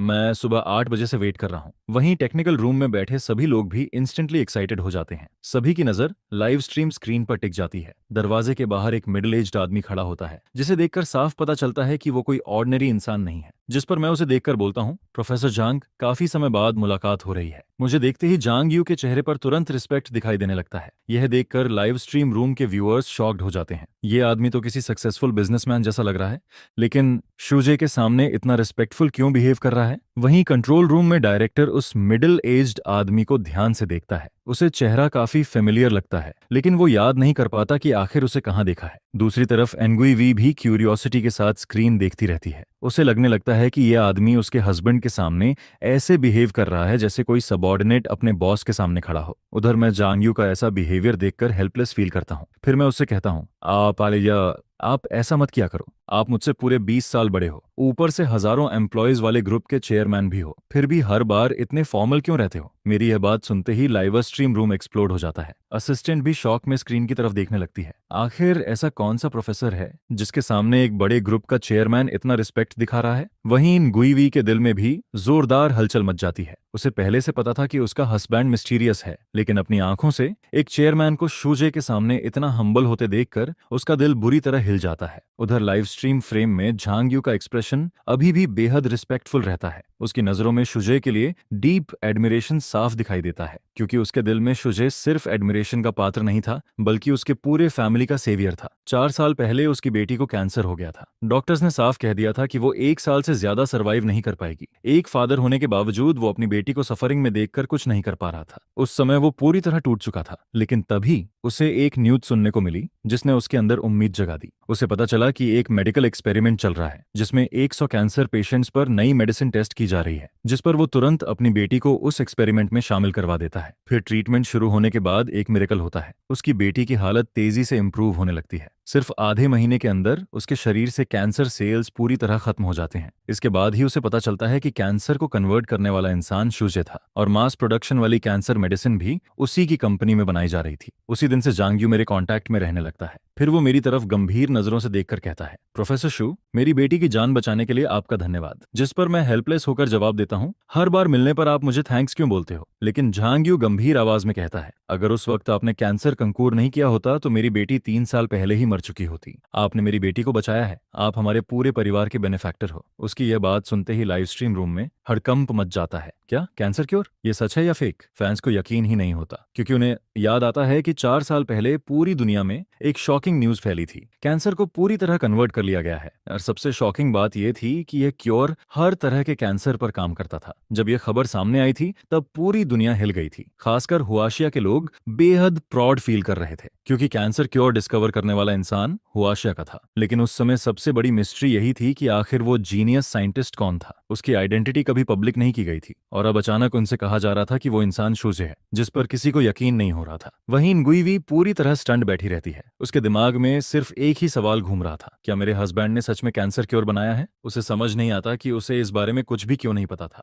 जिस पर लाइव स्ट्रीम कमेंट्स लगातार फ्लड होने लगते हैं। कई लोग शक करने लगते हैं कि शायद प्रोग्राम टीम ने यह सब स्क्रिप्टेड किया है, लेकिन डायरेक्टर तुरंत छाती ठोककर बोलता है, सब लोग आराम से रहो, हमने कोई एक्टर हायर नहीं किया है। फिर वो आगे कहता है, हमारी प्रोग्राम टीम में इतनी कैपेबिलिटी ही नहीं है कि पुलिस ब्यूरो चीफ जैसे आदमी को बुला सके। ये सुनकर फैंस भी सोच में पड़ जाते हैं, क्योंकि डायरेक्टर की बात सच लग रही थी। जिस पर कई लोग लिखने लगते हैं, तो क्या अब कंफर्म हो गया कि कैंसर क्योर शूजे ने ही बनाया था? उधर मैं झांगयू की बातें सुनकर हेल्पलेस स्माइल देता हूँ और कहता हूँ, मैं एक साइंटिस्ट हूँ, रिसर्च करना ही मेरा प्रोफेशनल काम है। ट्रोंग वो अब भी गंभीर चेहरे के साथ कहता है, चाहे कुछ भी हो, आप मेरे बेनिफैक्टर हो। जिस पर तू ट्रैच हाथ हिलाते हुए बोलता है, अब इस बारे में बात मत करो, बैठकर आराम से बातें करते हैं। इसके बाद मैं 2 कप गर्म चाय बनाकर दोनों के सामने रखता हूँ। फिर मुस्कुराते हुए जियांग लाओ से पूछता हूँ, अंकल इस बार कितने दिन रुकने का प्लान है? जिस पर जियांग लाओ चाय की एक सिप लेते हैं और आराम से कहते हैं, शायद 3 दिन और रुकूंगा। वैसे भी अभी मैं डाओ एकेडमी का प्रिंसिपल हूँ। रिटायरमेंट के बाद तो जहां मन करेगा वहां घूमता रहूंगा। उनकी यह बात सुनते ही पूरा लाइव स्ट्रीम रूम अचानक शांत पड़ जाता है, क्योंकि किसी को भी उनकी बात पर तुरंत यकीन नहीं होता। वहीं टेक्निकल रूम में बैठा डायरेक्टर तो पूरी तरह स्टंट रह जाता है। उसके दिल में डर बैठने लगता है, क्योंकि अगर यह इंसान सच में डाओ एकेडमी का प्रिंसिपल निकला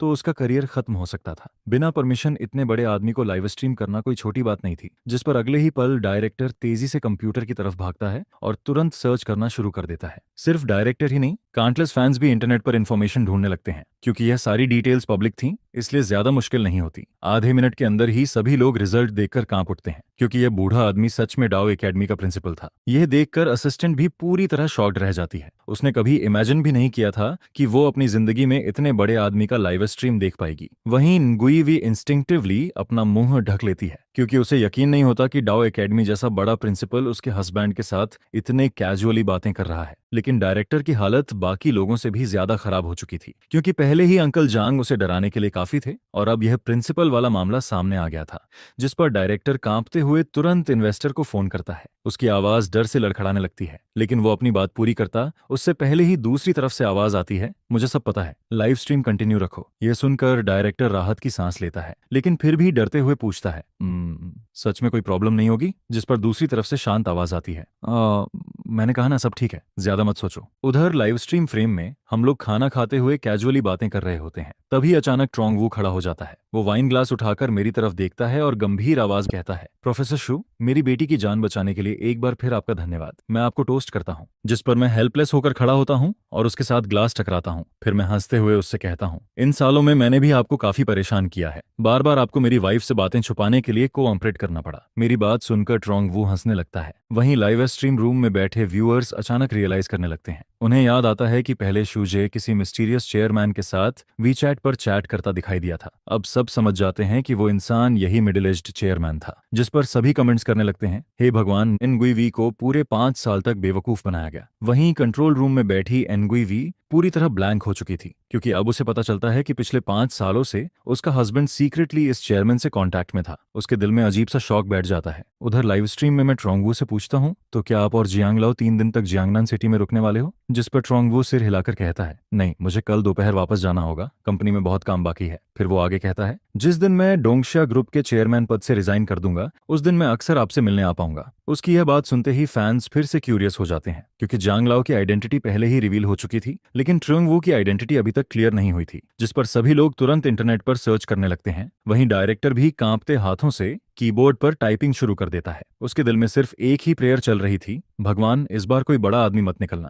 लेकिन 30 सेकंड्स बाद उसका चेहरा पूरी तरह सफेद पड़ जाता है, क्योंकि डोंगशिया फार्मास्यूटिकल ग्रुप के चेयरमैन का नाम सच में ट्रोंगवू था। ऊपर से इंटरनेट पर उसकी फोटो भी मौजूद थी, जिस पर डायरेक्टर का पूरा शरीर कांपने लगता है, क्योंकि यह फिर से एक टॉप लेवल बिग शॉट निकलता है। अब उसे लगने लगता है कि उसकी किस्मत सच में खराब है। वो सिर्फ एक सिंपल रियलिटी प्रोग्राम बनाना चाहता था, लेकिन यहाँ जिन लोगों से उसका सामना हो रहा था, वो सब ऐसे लोग थे जिन्हें ऑफेंड करने की उसकी हैसियत नहीं थी। हालांकि उसे याद आता है कि इन्वेस्टर खुद लगातार लाइव स्ट्रीम देख रहा है। अगर कोई प्रॉब्लम होती तो वो अब तक कॉल कर चुका होता। ये सोचकर उसका डर थोड़ा कम हो जाता है। उधर असिस्टेंट और न्गुई भी इंटरनेट पर प्राइवेट मैसेजेस पढ़ रही होती हैं। दोनों के चेहरे पर शॉक साफ दिखाई देता है, क्योंकि अब तक शुजे से मिलने आने वाले सभी लोग टॉप लेवल फिगर्स निकल रहे थे। असिस्टेंट धीरे से कहती है, तो वो कैंसर मेडिसिन सच में वही है जो 4 साल पहले रिलीज हुई थी? जिस पर लाइव स्ट्रीम रूम के व्यूअर्स भी रियलाइज कर लेते हैं। अब सभी के दिल में जोरदार हलचल मच जाती है, क्योंकि इसका मतलब साफ था, कैंसर को सच में शुजे ने कन्वर्ट किया था। फैंस लगातार शॉक्ड होकर कमेंट्स करने लगते हैं। 4 साल पहले वैक्सीन और कैंसर मेडिसिन दोनों दुनिया को हिला चुके थे। उस वक्त छू, जो सिर्फ 24 साल का था, यह इंसान आखिर कितना मॉन्स्टर लेवल जीनियस है। वहीं नुई वी भी पूरी तरह स्टन्ड हो चुकी थी। उसे अब समझ आने लगता है कि उसका हस्बैंड कितना टेरिफाइंगली टैलेंटेड इंसान है। उधर लाइव स्ट्रीम फ्रेम में हम तीनों बातें करते रहते हैं। जियांग लाओ मेरी तरफ एडमिरेशन भरी नजरों से देखते हैं। फिर वो लगातार मेरी तारीफ करते हुए कहते हैं, मैंने आधी जिंदगी गुजार दी, लेकिन तुम्हारे जैसा यंग जीनियस पहली बार देखा है। सिर्फ 24 साल की उम्र में कैंसर कंकूर कर देना कोई साधारण बात नहीं है। फिर वो आगे कहते हैं, आजकल तुम्हारी उम्र के लोग रिसर्च में इतना फोकस नहीं करते। जिस पर मैं हल्के से सिर हिलाकर जवाब देता हूँ, हर इंसान का सपना अलग होता है। फिर मैं आगे कहता हूँ, कुछ लोग बहुत पैसा कमाना चाहते हैं, कुछ लोग फेम चाहते हैं, जबकि कुछ लोग रिसर्च इंस्टीट्यूट में शांत जिंदगी बिताना पसंद करते हैं। मेरी उम्र के कुछ लोग अब भी सिंसियरली रिसर्च कर रहे हैं। यह सुनकर जियांग लाओ सिर हिलाते हैं। फिर वो क्यूरियस होकर पूछते हैं, तो तुम्हारा सपना क्या है? जिस पर मैं हल्की स्माइल देता हूँ, लेकिन अगले ही पल मेरा एक्सप्रेशन गंभीर हो जाता है, मेरी आवाज भी फर्म हो जाती है। मेरा सपना बहुत सिंपल है। फिर मैं आगे कहता हूँ, मैं चाहता हूँ कि हर इंसान बीमारी का इलाज करा सके। मैं चाहता हूँ कि ह्यूमैनिटी अब बीमारी की वजह से सफरिंग ना झेले। इतना बोलते बोलते मैं अचानक अवश्य मेरे से मैं अचानक रुक जाता हूँ, क्योंकि आगे की बातें मैं जियांग लाओ और ट्रुओंग वू को नहीं बता सकता था। उन्हें सिर्फ इतना पता था कि मैंने कैंसर कंकूर किया है, लेकिन मेरे दूसरे रिसर्च अचीवमेंट्स के बारे में उन्हें कुछ नहीं मालूम था, और हायर अप्स की परमिशन के बिना मैं उन सीक्रेट्स का खुलासा नहीं कर सकता था। मेरी बातें सुनने के बाद जियांग लाओ और ट्रुओंग वू दोनों का एक्सप्रेशन गंभीर हो जाता है। उनकी आंखों में मेरे लिए और भी ज्यादा रिस्पेक्ट दिखाई देने लगता है, क्योंकि आज के दौर में ऐसे लोग बहुत कम थे जो ह्यूमैनिटी को बीमारी से मुक्त करने का सपना लेकर रिसर्च कर रहे थे। उसी पल उनके दिल में मेरी इमेज पहले से कहीं ज्यादा महान बन जाती है। आखिर आजकल ज्यादातर कैपिटलिस्ट लोग रिसर्च सिर्फ पैसे कमाने के लिए करते हैं। यहाँ तक कि कुछ लोग तो इतने ग्रीडी होते हैं कि वो जल्दी ठीक करने वाली मेडिसिन बनाने के बजाय ऐसी मेडिसिन बनाते हैं जिसे लंबे समय तक खाना पड़े और इफेक्ट भी धीरे धीरे आए, क्योंकि उन कैपिटलिस्ट्स के लिए इंसानों की जान से ज्यादा इंपॉर्टेंट सिर्फ पैसा होता है। लाइव स्ट्रीम रूम में ऑनलाइन व्यूअर्स की संख्या अब 7 लाख तक पहुंच चुकी थी, और जैसे ही सभी लोग मेरी बातें सुनते हैं, उनके दिल में अचानक रिस्पेक्ट पैदा होने लगता है। कई लोग अंदर से सच में मुझे एडमायर करने लगते हैं। यहाँ तक कि कुछ व्यूअर्स ऐसे भी थे जो पहले ब्लाइंडली सेलिब्रिटीज को फॉलो करते थे, लेकिन अब उन्हें अपने पुराने एक्शंस पर शर्म आने लगती है, जिस पर वो सोचने लगते हैं, हम आखिर इतने सालों तक एक्टर्स और स्टार्स के पीछे क्यों भागते रहे, क्योंकि उनके सामने अब एक ऐसा इंसान था जो चुपचाप ह्यूमैनिटी के लिए रिसर्च कर रहा था, और वही इंसान असल में आइडल बनने लायक था। उधर टेक्निकल रूम में बैठी असिस्टेंट भी पूरी तरह शॉक्ड हो जाती है। फिर वो गुई वी की तरफ देखकर कहती है, सिस्टर वी, आपको प्रोफेसर शू का बहुत अच्छे से ख्याल रखना चाहिए ताकि वो आराम से रिसर्च कर सकें। उसकी बात सुनकर डायरेक्टर भी तुरंत सिर हिलाता है और बोलता है, सही कहा, प्रोफेसर शू जैसे लोगों को एक अच्छी वाइफ की जरूरत होती है, तभी वो बिना टेंशन के काम कर पाएंगे। यह सुनकर लाइव स्ट्रीम रूम के फैंस भी लगातार कमेंट्स भेजने लगते हैं। सभी लोग एनगुई वी को सपोर्ट करने लगते हैं, जिस पर एनगुई वी कमेंट्स देखकर स्पीचलेस हो जाती है, क्योंकि ओरिजिनली उसने सोचा था कि आज रात वो अपने मिस्टीरियस हस्बैंड की अच्छे से केयर करेगी, लेकिन अब जब हर कोई यही बात बोल रहा था तो उसे थोड़ा अजीब फील होने लगता है। फिर वो कमेंट्स की तरफ देखकर मुस्कुराती है और कहती है, आप लोग टेंशन मत लो, अगर आप लोग कुछ ना भी कहते तब भी मैं अपने हस्बैंड का अच्छे से ख्याल रखती। लेकिन इसी बीच कुछ लोग सीक्रेटली फोन कॉल्स भी कर रहे होते हैं। एक आदमी धीरे से बोलता है, हुलो सन, मुझे पता चल गया कि कैंसर कंकूर करने वाला इंसान कौन है। जिस पर दूसरी तरफ मौजूद फॉरेन आदमी तुरंत एक्साइटेड होकर पूछता है, कौन? फोन करने वाले आदमी के होंठ हल्के से ऊपर उठते हैं और 1 मिनट के अंदर ही उसके अकाउंट में पैसे ट्रांसफर होने का नोटिफिकेशन आ जाता है। इसके बाद वो हंसते हुए कहता है, उसका नाम शूजे है, उम्र 28 साल, सुझाव प्रांत में रहता है। तुम शॉर्ट वीडियो ऐप पर जाकर finding the other half live stream search कर लो। लेकिन यह सुनते ही दूसरी तरफ वाला आदमी कोल्ड आवाज में बोलता है, 28 साल? क्या तुम मुझे बेवकूफ समझ रहे हो? इतनी कम उम्र में कोई कैंसर कंकूर कर सकता है? जिस पर वह आदमी कामली जवाब देता है, मैं सच बोल रहा हूँ, भरोसा नहीं है तो खुद जाकर देख लो। इतना बोलकर वो कॉल काट देता है। उधर लाइव स्ट्रीम रूम में 7 लाख व्यूअर्स लगातार रिस्पेक्ट वाले कमेंट्स स्पैम कर रहे होते हैं, लेकिन जहां काउंटलेस फैंस इमोशनल हो रहे थे, वहीं दूसरी तरफ कुछ फॉरेन ऑर्गेनाइजेशंस के हिडन कॉन्टैक्ट्स लगातार फोन कॉल्स कर रहे थे, और ज्यादा समय नहीं बीतता कि दुनिया के अलग अलग हिस्सों से सीक्रेट ऑनर्डर्स पास होने लगते हैं। लेकिन उस समय तो ट्रैच, जियांग लाओ और ट्रुओंग वो खुशी से बातें कर रहे होते हैं। उन्हें बिल्कुल अंदाजा नहीं था कि बाहर कितनी बड़ी हलचल शुरू हो चुकी है। कुछ देर बाद शराब का असर धीरे धीरे चढ़ने लगता है। जियांग लाओ और ट्रुओंग वो दोनों थोड़ा टिप्सी होने लगते हैं। यह देखकर मैं तुरंत खड़ा होता हूँ और ड्रॉअर से 3 पिल्स निकालता हूँ। फिर उनमें से एक पिल जियांग लाओ और ट्रुओंग वू को दे देता हूँ, जिस पर दोनों सरप्राइज होकर पूछते हैं, ये क्या है? मैं मुस्कुराकर जवाब देता हूँ, ये हैंगओवर रिलीफ पिल है। इसे खाने के आधे घंटे के अंदर बॉडी का पूरा अल्कोहल खत्म हो जाएगा। मेरी बात सुनते ही दोनों शॉक्ड होकर मुझे देखने लगते हैं। जियांग लाओ तुरंत पूछते हैं, मतलब इसे खाने के बाद आधे घंटे में पूरा नशा उतर जाएगा? मैं सिर हिलाकर बोलता हूँ, लगभग ऐसा ही है। यह सुनते ही दोनों के चेहरे पर डिसबिलीफ साफ दिखाई देने लगता है। वहीं लाइव स्ट्रीम रूम में कमेंट्स की बाढ़ आ जाती है, इतना पावरफुल, मुझे अभी इसका बाइंग लिंक चाहिए। मैं बार में काम करता हूँ, रोज उल्टी होने तक शराब पीनी पड़ती है। उधर टेक्निकल रूम में असिस्टेंट और डायरेक्टर दोनों की आंखें चमक उठती हैं, क्योंकि दोनों को अक्सर बिजनेस डिनर्स में शराब पीनी पड़ती थी। जिस पर वो सोचने लगते हैं, अगर यह मेडिसिन सच में काम करती है तो फिर आराम से शराब पी सकते हैं। अब लाइव स्ट्रीम रूम में हर कोई जानना चाहता था कि यह पिल आखिर कहाँ बिकती है। तभी जियांग लाओ मुझे शॉक्ड नजरों से देखते हैं और पूछते हैं, क्या यह हैंगओवर पिल भी तुमने बनाई है? जिस पर मैं कैजुअली हंसते हुए जवाब देता हूँ, बस खाली समय में कुछ छोटे मोटे एक्सपेरिमेंट्स कर लेता हूँ। मेरी यह बात सुनकर लाइव स्ट्रीम रूम के लोग पूरी तरह स्पीचलेस हो जाते हैं। छोटे मोटे एक्सपेरिमेंट्स? अगर ये मेडिसिन मास प्रोडक्शन में चली गई तो अरबों की अर्निंग होगी। यहाँ तक कि लाइव स्ट्रीम में मौजूद कुछ फार्मास्यूटिकल बॉसेस भी अंदर ही अंदर कैलकुलेशन करने लगते हैं, क्योंकि अगर उन्हें इस पिल का फॉर्मूला मिल जाए तो वो अनइमेजिनेबल प्रॉफिट कमा सकते थे। उसी समय असिस्टेंट एक्साइटेड होकर एनगुइवी से पूछती है, सिस्टर वी, क्या आप मुझे कुछ पिल्स बेच सकती हो? लेकिन उस वक्त एनगुइवी अभी भी ब्लैंक थी, क्योंकि उसे समझ नहीं आ रहा था कि उसका हस्बैंड आखिर कितनी चीजें सीक्रेटली डेवलप कर चुका है। जिस पर असिस्टेंट दोबारा आवाज लगाती है, सिस्टर वी। तब जाकर एनगुइवी होश में आती है और कहती है, अगर घर में एक्स्ट्रा हुआ तो कल मैं तुम्हारे लिए ले आऊंगी। उसके बगल में खड़ा डायरेक्टर भी ऑकवर्ड होकर बोलता है, मुझे भी कुछ पिल्स चाहिए। यह सुनते ही लाइव स्ट्रीम रूम फिर से कमेंट्स से भर जाता है, जिस पर एनगुइवी हेल्पलेस होकर हाथ फैलाती है और कहती है, मैं भी कुछ नहीं कर सकती, मुझे लगता है घर में ज्यादा स्टॉक नहीं बचा होगा। यह सुनकर व्यूअर्स जोर जोर से रिक्वेस्ट करने लगते हैं, प्लीज इसे मार्केट में लॉन्च करो, ये ह्यूमैनिटी के लिए ब्लेसिंग होगी, हॉस्पिटल में भी इसकी बहुत जरूरत है।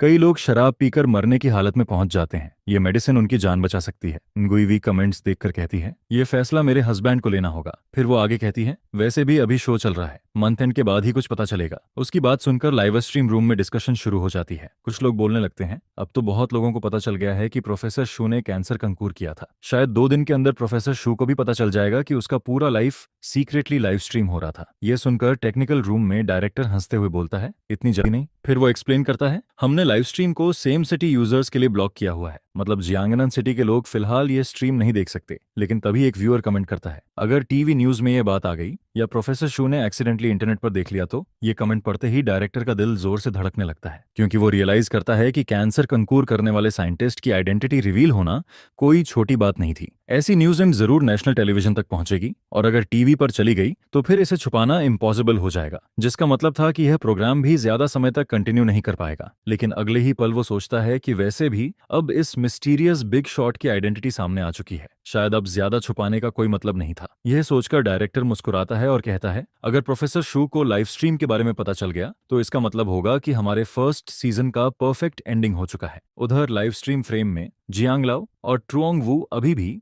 शॉक्ड एक्सप्रेशन के साथ बैठे होते हैं। दोनों बार बार वाइस जैसी रिएक्शन दे रहे थे। यह देखकर व्यूअर्स भी हंसने लगते हैं, क्योंकि उन्होंने कभी इमेजिन नहीं किया था कि इतने बड़े लोग भी इतना कैजुअल रिएक्शन देंगे। जिस पर मैं दोनों को पानी का ग्लास देता हूं और बोलता हूं, पहले मेडिसिन खाइए। करीब 10 मिनट्स बाद जियांग लाओ सरप्राइज होकर कहते हैं, मुझे लग रहा है कि मेरा दिमाग काफी क्लियर हो गया है। जिस पर ट्रुओंग वू भी तुरंत बोलता है, मुझे भी। फिर जियांग लाओ मेरी तरफ देखकर थम्स अप दिखाते हैं और कहते हैं, तुम सच में कमाल हो। लेकिन उनकी तारीफ सुनकर मुझे अंदर से थोड़ा ऑकवर्ड फील होता है, क्योंकि मेरे लिए ये हैंगओवर पिल कोई बड़ी अचीवमेंट नहीं थी। आखिर कैंसर मेडिसिन के सामने यह सिर्फ एक छोटी सी चीज थी। ट्रुओंग वू मेरी तरफ देखकर पूछता है कि क्या प्रोफेसर 2 का हैंगओवर कैप्सूल को मास प्रोडक्शन में लाने का कोई प्लान है? जिस पर मैं सिर हिलाकर कहता हूं कि हाँ, इसे मास प्रोडक्शन में लाया जा सकता है। यह दवाई बहुत सारे केसेस में यूज हो सकती है, लेकिन एग्जैक्ट को-ऑपरेशन के बारे में अगले महीने ही डिसाइड किया जाएगा। जिस पर ट्रुओंग वू खुश होकर कहता है, ठीक है, कोई जल्दी नहीं है, सब कुछ आपकी अरेंजमेंट के हिसाब से ही होगा। यह सुनते ही लाइव स्ट्रीम रूम के फैंस भी एक्साइटेड होने लगते हैं।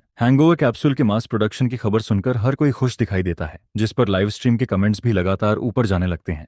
खासकर वो लड़कियां जो अक्सर बार और क्लब जाती हैं, वो तो और भी ज्यादा एक्साइटेड हो जाती हैं। आखिर अब उन्हें हर दिन उल्टी होने तक शराब नहीं पीनी पड़ेगी। इसके बाद लाइव स्ट्रीम स्क्रीन में मैं, जियांग लाओ और ट्रुओंग डॉ चुननवू अभी भी बैठकर कैजुअली बातें करते रहते हैं।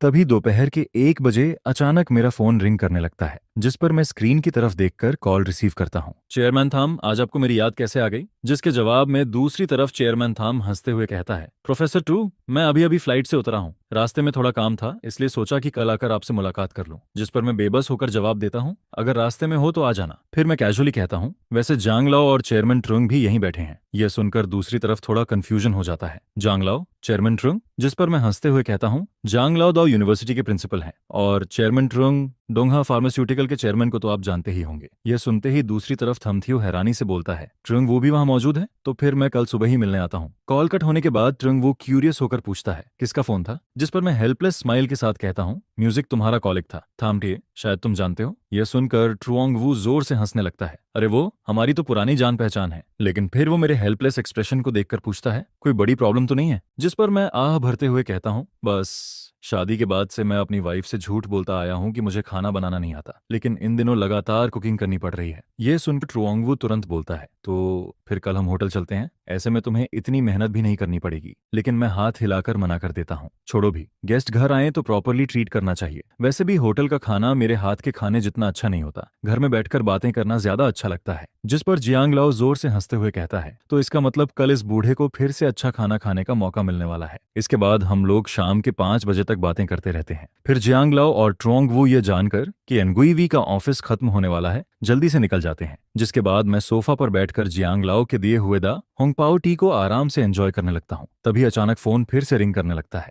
मैं कॉलर नेम देखकर कहता हूँ, डैनली। म्यूजिकन कॉल रिसीव करते ही मैं सीधे मुद्दे पर आ जाता हूँ। डैनली, क्या बात है? जिस पर दूसरी तरफ डैनली हल्का सा हंसता है। प्रोफेसर टू, मैं ऑफिशियली तुम्हें एक बात बताना चाहता हूँ, उम्मीद है तुम मेंटली तैयार रहोगे। यह सुनते ही मेरी आवाज थोड़ी हैवी हो जाती है। क्या नोटिस है? जिस पर डीन ली की आवाज और सीरियस हो जाती है। मुझे अभी ऊपर से नोटिस मिला है, अगले महीने की शुरुआत में तुम्हारी आइडेंटिटी पब्लिक करने के साथ साथ तुम्हारी लेटेस्ट साइंटिफिक अचीवमेंट भी अनाउंस की जाएगी। यह सुनते ही लाइव स्ट्रीम रूम के कमेंट्स फिर से एक्सप्लोड करने लगते हैं। प्रोफेसर टू से किससे बात कर रहे हैं? उनका एक्सप्रेशन इतना सीरियस क्यों हो गया? दूसरी तरफ क्या कहा जा रहा है कुछ सुनाई ही नहीं दे रहा। हमें लगा था प्रोफेसर की सारी आइडेंटिटीज रिवील हो चुकी हैं, क्या अभी भी कुछ बाकी है? असल में लाइव स्ट्रीम रूम के फैंस को भी लगने लगा था कि अब कोई हिडन आइडेंटिटी बाकी नहीं होगी। अभी तक जो आइडेंटिटीज रिवील हुई हैं वही ऑलरेडी काफी शॉकिंग थी। अब तो लोग सिर्फ इसलिए लाइव स्ट्रीम देख रहे थे कि रात में न्गुइवी घर जाकर अपने हस्बैंड की कैसे सेवा करेगी। कुछ लोग तो ये भी इमेजिन कर रहे थे कि शायद वो कुछ हॉट ड्रेसेस भी खरीद कर लाई होगी।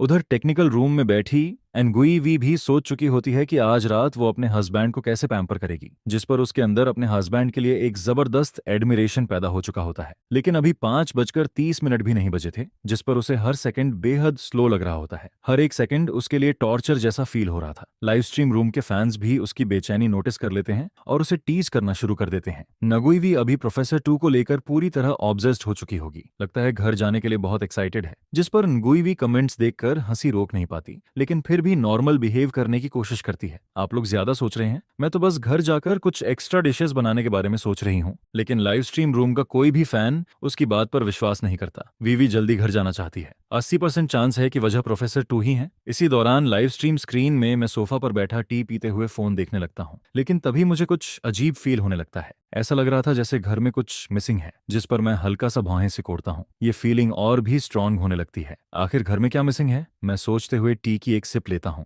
लेकिन अगले ही पल मेरा एक्सप्रेशन बदल जाता है। ओह शिट, मेरी बेटी। मैं तुरंत टी कप नीचे रखकर तेजी से खड़ा हो जाता हूँ, क्योंकि हर दिन 3:30 बजे मुझे किंडरगार्टन से अपनी बेटी को लेने जाना होता है। लेकिन अभी तो 5 बजे से भी ज्यादा हो चुके थे, जिस पर मैं जल्दी से फोन उठाकर टीचर को कॉल करने वाला होता हूँ। तभी मेरी नजर एनगुइवी के मैसेज पर पड़ती है। आज ग्रैंडमा बेटी को लेने गई थी, आज रात वो ग्रैंडमा के घर रुकेगी। यह पढ़ते ही मैं राहत की सांस लेता हूँ और तुरंत एनगुइवाई को रिप्लाई भेज देता हूँ। उधर लाइव स्ट्रीम रूम के फैंस ने मेरा एक्सप्रेशन साफ बदलते हुए देख लिया था। ऐसा लग रहा था जैसे कोई बहुत बड़ी घटना हो गई हो। फिर उन्होंने मुझे जल्दी जल्दी फोन उठाते हुए देखा, जैसे मैं किसी से अर्जेंटली कांटेक्ट करने वाला हूं, जिस पर सभी और ज्यादा क्यूरियस हो जाते हैं। प्रोफेसर टू को क्या हुआ? इतने काम इंसान का एक्सप्रेशन अचानक कैसे बदल गया? वो किससे मैसेज कर रहे हैं? लग रहा है कोई बड़ी प्रॉब्लम हो गई है। उधर न्गुइवी को भी मेरा मैसेज मिल जाता है, जिस पर वो पूरी तरह स्पीलेस हो जाती है। असल में उसे पहले से पता था कि मैं बेटी को लेना भूल जाऊंगा, इसलिए उसने पहले ही अपनी मदर से कांटेक्ट करके बेटी को घर बुला लिया था। म्यूजिक। वैसे भी आज रात वो अपने हस्बैंड का अच्छे से ख्याल रखना चाहती थी। अगर बेटी घर पर रहती तो थोड़ा मुश्किल हो जाता। जिस पर न्गुइवी लाइव स्ट्रीम कमेंट्स पढ़ते हुए एक्सप्लेन करती है, टू ट्रैच ने मुझे ही मैसेज किया था, क्योंकि उन्हें रोज बेटी को लेने की आदत है। यह सुनते ही लाइव स्ट्रीम रूम के ऑडियंस हंस हंस कर पागल हो जाते हैं। ये सच में उनकी रियल डॉटर है ना? बच्ची अभी कहाँ है? उन्हें टीचर को कॉल करना चाहिए था। जिस पर न्गुइवी हंसते हुए कहती है, सब टेंशन मत लो, बेटी को मेरे पेरेंट्स ले गए हैं, आज रात वो ग्रैंडमा के घर रुकेगी। इसके बाद वो जल्दी से उठते हुए कहती है, मैं जा रही हूँ, मैं जा रही हूँ। लेकिन फैंस उसकी बात सुनते ही और ज्यादा एक्साइटेड हो जाते हैं। लगता है आज रात कुछ बड़ा होने वाला है। विवी को अपनी तरफ देखते हुए फैंस फिर से उसे टीज करना शुरू कर देते हैं, लेकिन इस बार वो हमेशा की तरह शर्माने के बजाय डायरेक्टर की तरफ मुड़कर कहती है, थोड़ा वेट करना, घर पहुंचने के बाद मैं कैमरा कवर कर दूंगी। जिस पर डायरेक्टर हल्का सा हंसते हुए कहता है, ठीक है। वहीं छोटी असिस्टेंट भी ऐसा एक्सप्रेशन देती है जैसे वो सब कुछ समझ गई हो। शाम के 5:40 बजते ही जैसे ही विवी घर लौटती है, मैं तुरंत सोफा से उठकर खड़ा हो जाता हूँ। सासू माँ और ससुर जी बेटी को ले गए? जिस पर न्गुइवी कुछ नहीं बोलती, बस धीरे से हंस देती है। फिर वो सीक्रेटली अपने बैग के अंदर हाथ डालकर स्क्रीन टच करती है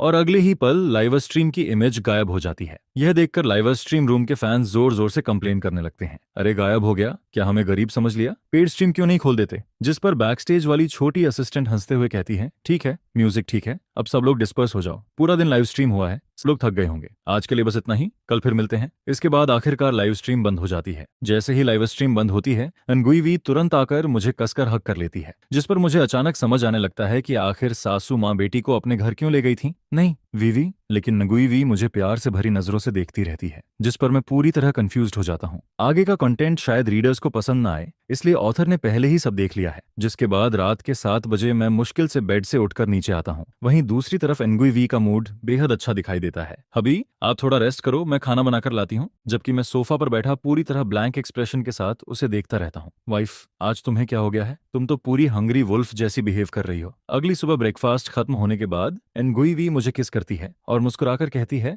हब्बी, मैं काम पर जा रही हूँ। जिस पर मैं उसके सिर को सहलाकर हंसते हुए कहता हूँ, ठीक है, जाओ। दरवाजा बंद होने की आवाज आते ही मैं फिर से सोफा पर टिक जाता हूँ। तभी मुझे अचानक पिछली रात की बातें याद आने लगती हैं, जिस पर मेरे दिमाग में एक नई मेडिसिन रिसर्च करने का आइडिया आने लगता है। उधर घर से बाहर निकलते ही एनगुई तुरंत लाइव स्ट्रीम अनम्यूट कर देती है। इस समय लाइव स्ट्रीम रूम में पहले से ही 3 लाख लोग वेट कर रहे होते हैं। फैंस जैसे ही मुझे देखते हैं, कमेंट्स लगातार फ्लड होने लगते हैं। वहीं बैकस्टेज टेक्निकल रूम में छोटी असिस्टेंट एनगुई के ग्लोइंग फेस को देखकर टीजिंग टोन में कहती है, दीदी, आज आपका कॉम्प्लेक्शन इतना अच्छा क्यों लग रहा है? कोई टॉनिक पी लिया क्या? जिस पर लाइव स्ट्रीम ऑडियंस और भी ज्यादा टीज करने लगती है, लेकिन एनगुई कोई जवाब नहीं देती। वो बस फोन उठाकर एक और मैसेज भेज देती है। मैसेज सेंड होते ही उसकी माँ तुरंत रिप्लाई कर देती है, तुम और तू ट्रैच ठीक हो ना? कहीं झगड़ा तो नहीं हुआ? जिस पर एनगुई तुरंत जवाब देती है, ना नहीं मॉम, लड़ाई नहीं हुई, बस मैं चाहती हूँ कि बेटी कुछ दिन आपके पास रहे। यह सुनते ही उसके पेरेंट्स तुरंत सब समझ जाते हैं। फिर अगले ही पल उसकी माँ रिप्लाई करती हैं, तुम लोग अब छोटे नहीं रहे, अगर दूसरा बच्चा चाहिए तो जल्दी कर लो। यह पढ़कर एनगुई पूरी तरह स्पीचलेस हो जाती है। हालांकि उसे थोड़ी शर्म फील होती है, लेकिन फिर भी वो फोन उठाकर एक और मैसेज भेज देती है, हब्बी, क्या आपको एक बेटा भी चाहिए? यह मैसेज देखते ही मैं थोड़ा शॉक्ड हो जाता हूँ। तुम दूसरा बच्चा चाहती हो? जिस पर वो रिप्लाई करती है, हाँ, मैं एक और बच्चा चाहती हूँ, इससे घर और लाइवली हो जाएगा। ये सुनकर मैं मुस्कुराते हुए जवाब देता हूँ, ठीक है, तो फिर करते हैं प्लानिंग। जिस पर वो तुरंत खुश होकर रिप्लाई करती है,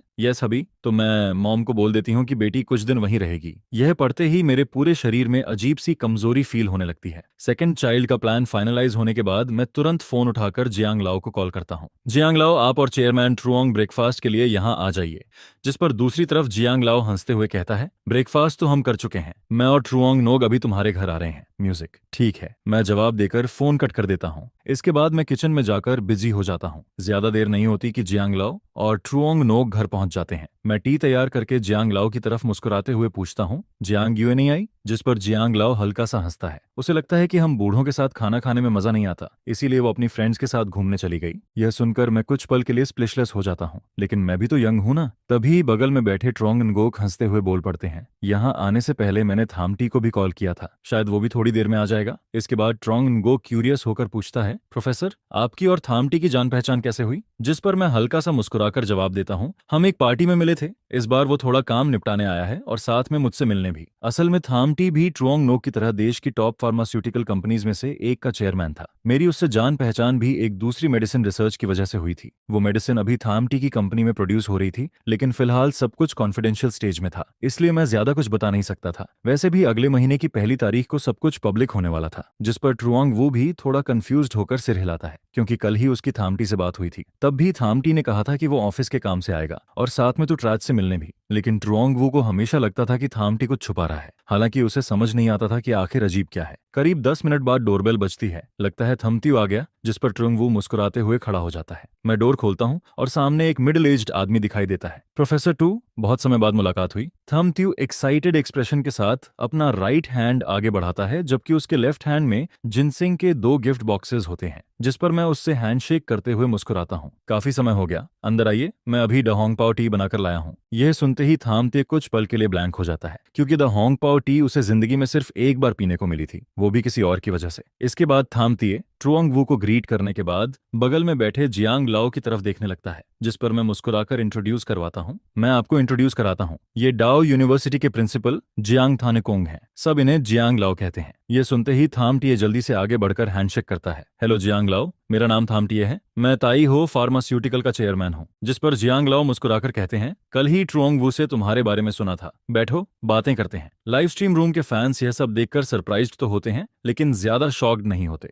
आखिर प्रोफेसर टू कैंसर जैसी बीमारी को कंट्रोल कर चुका था। ऐसे में बड़े चेयरमैन को जानना कोई अजीब बात नहीं थी। इसके बाद लाइव स्ट्रीम स्क्रीन में चारों लोग द होंग पाओ टी पीते हुए कैजुअली बातें करने लगते हैं। तभी थाम ट्यू क्यूरियोसिटी से ट्रोंग वू की तरफ देखकर पूछता है, ओल्ड ट्रोंग, तुम्हारी और प्रोफेसर टू की पहचान कैसे हुई? जिस पर ट्रोंग वू हंसते हुए कहता है, मेरी कहानी भी तुम्हारी जैसी ही है। हम भी एक पार्टी में मिले थे, लेकिन असली रीजन वो भी नहीं बताता, क्योंकि ऊपर से परमिशन मिलने से पहले एक शब्द भी रिवील नहीं किया जा सकता था। यह सुनकर थाम ट्यू सिर हिलाता है। कल रात मैंने तुमसे कहा था कि मेरी और प्रोफेसर टू की मुलाकात पार्टी में हुई थी, लेकिन सच कहूं तो वो झूठ था। यह सुनते ही ट्रोंग वू हल्का सा भौहें सिकोड़ता है। तुमने मुझसे झूठ क्यों बोला? जिस पर अगले ही पल थाम टीएओ रहस्यमय स्माइल देता है, क्योंकि मैंने कॉन्फिडेंशियलिटी एग्रीमेंट साइन किया है। प्रोफेसर टू से जुड़ी चीजों के बारे में मैं आधा शब्द भी रिवील नहीं कर सकता, लेकिन थाम टी अपनी बात पूरी कर पाता उससे पहले ही मैं उसे बीच में रोक देता हूँ। अगले ही पल वो मुझे भौहें सिकोड़ते हुए देखता है और तुरंत चुप हो जाता है। ये आखिर हो क्या रहा था? ऐसा लग रहा था जैसे प्रोफेसर टू को खुद भी इस बारे में कुछ पता नहीं था। असल में पिछली रात करीब 8 बजे थामतिये को ऊपर से कॉल आया था। कई साल पहले साइन किया गया कॉन्फिडेंशियलिटी एग्रीमेंट अब ऑफिशियली खत्म हो चुका था और अब उस इन्फॉर्मेशन को पब्लिक किया जा सकता था। लेकिन अब सिचुएशन देखकर उसे भी कंफ्यूजन होने लगता है। ऊपर वालों ने अभी तक प्रोफेसर टू को इन्फॉर्म नहीं किया क्या? उधर जियांग लाओ और ट्रुओंग नुगुक दोनों थाम टी की बातें सुनकर और मेरा सीरियस एक्सप्रेशन देखकर तुरंत कुछ अंदाजा लगा लेते हैं, जिस पर दोनों के दिमाग में एक ही बात आती है। थाम टी जिस कॉन्फिडेंशियलिटी एग्रीमेंट की बात कर रहा था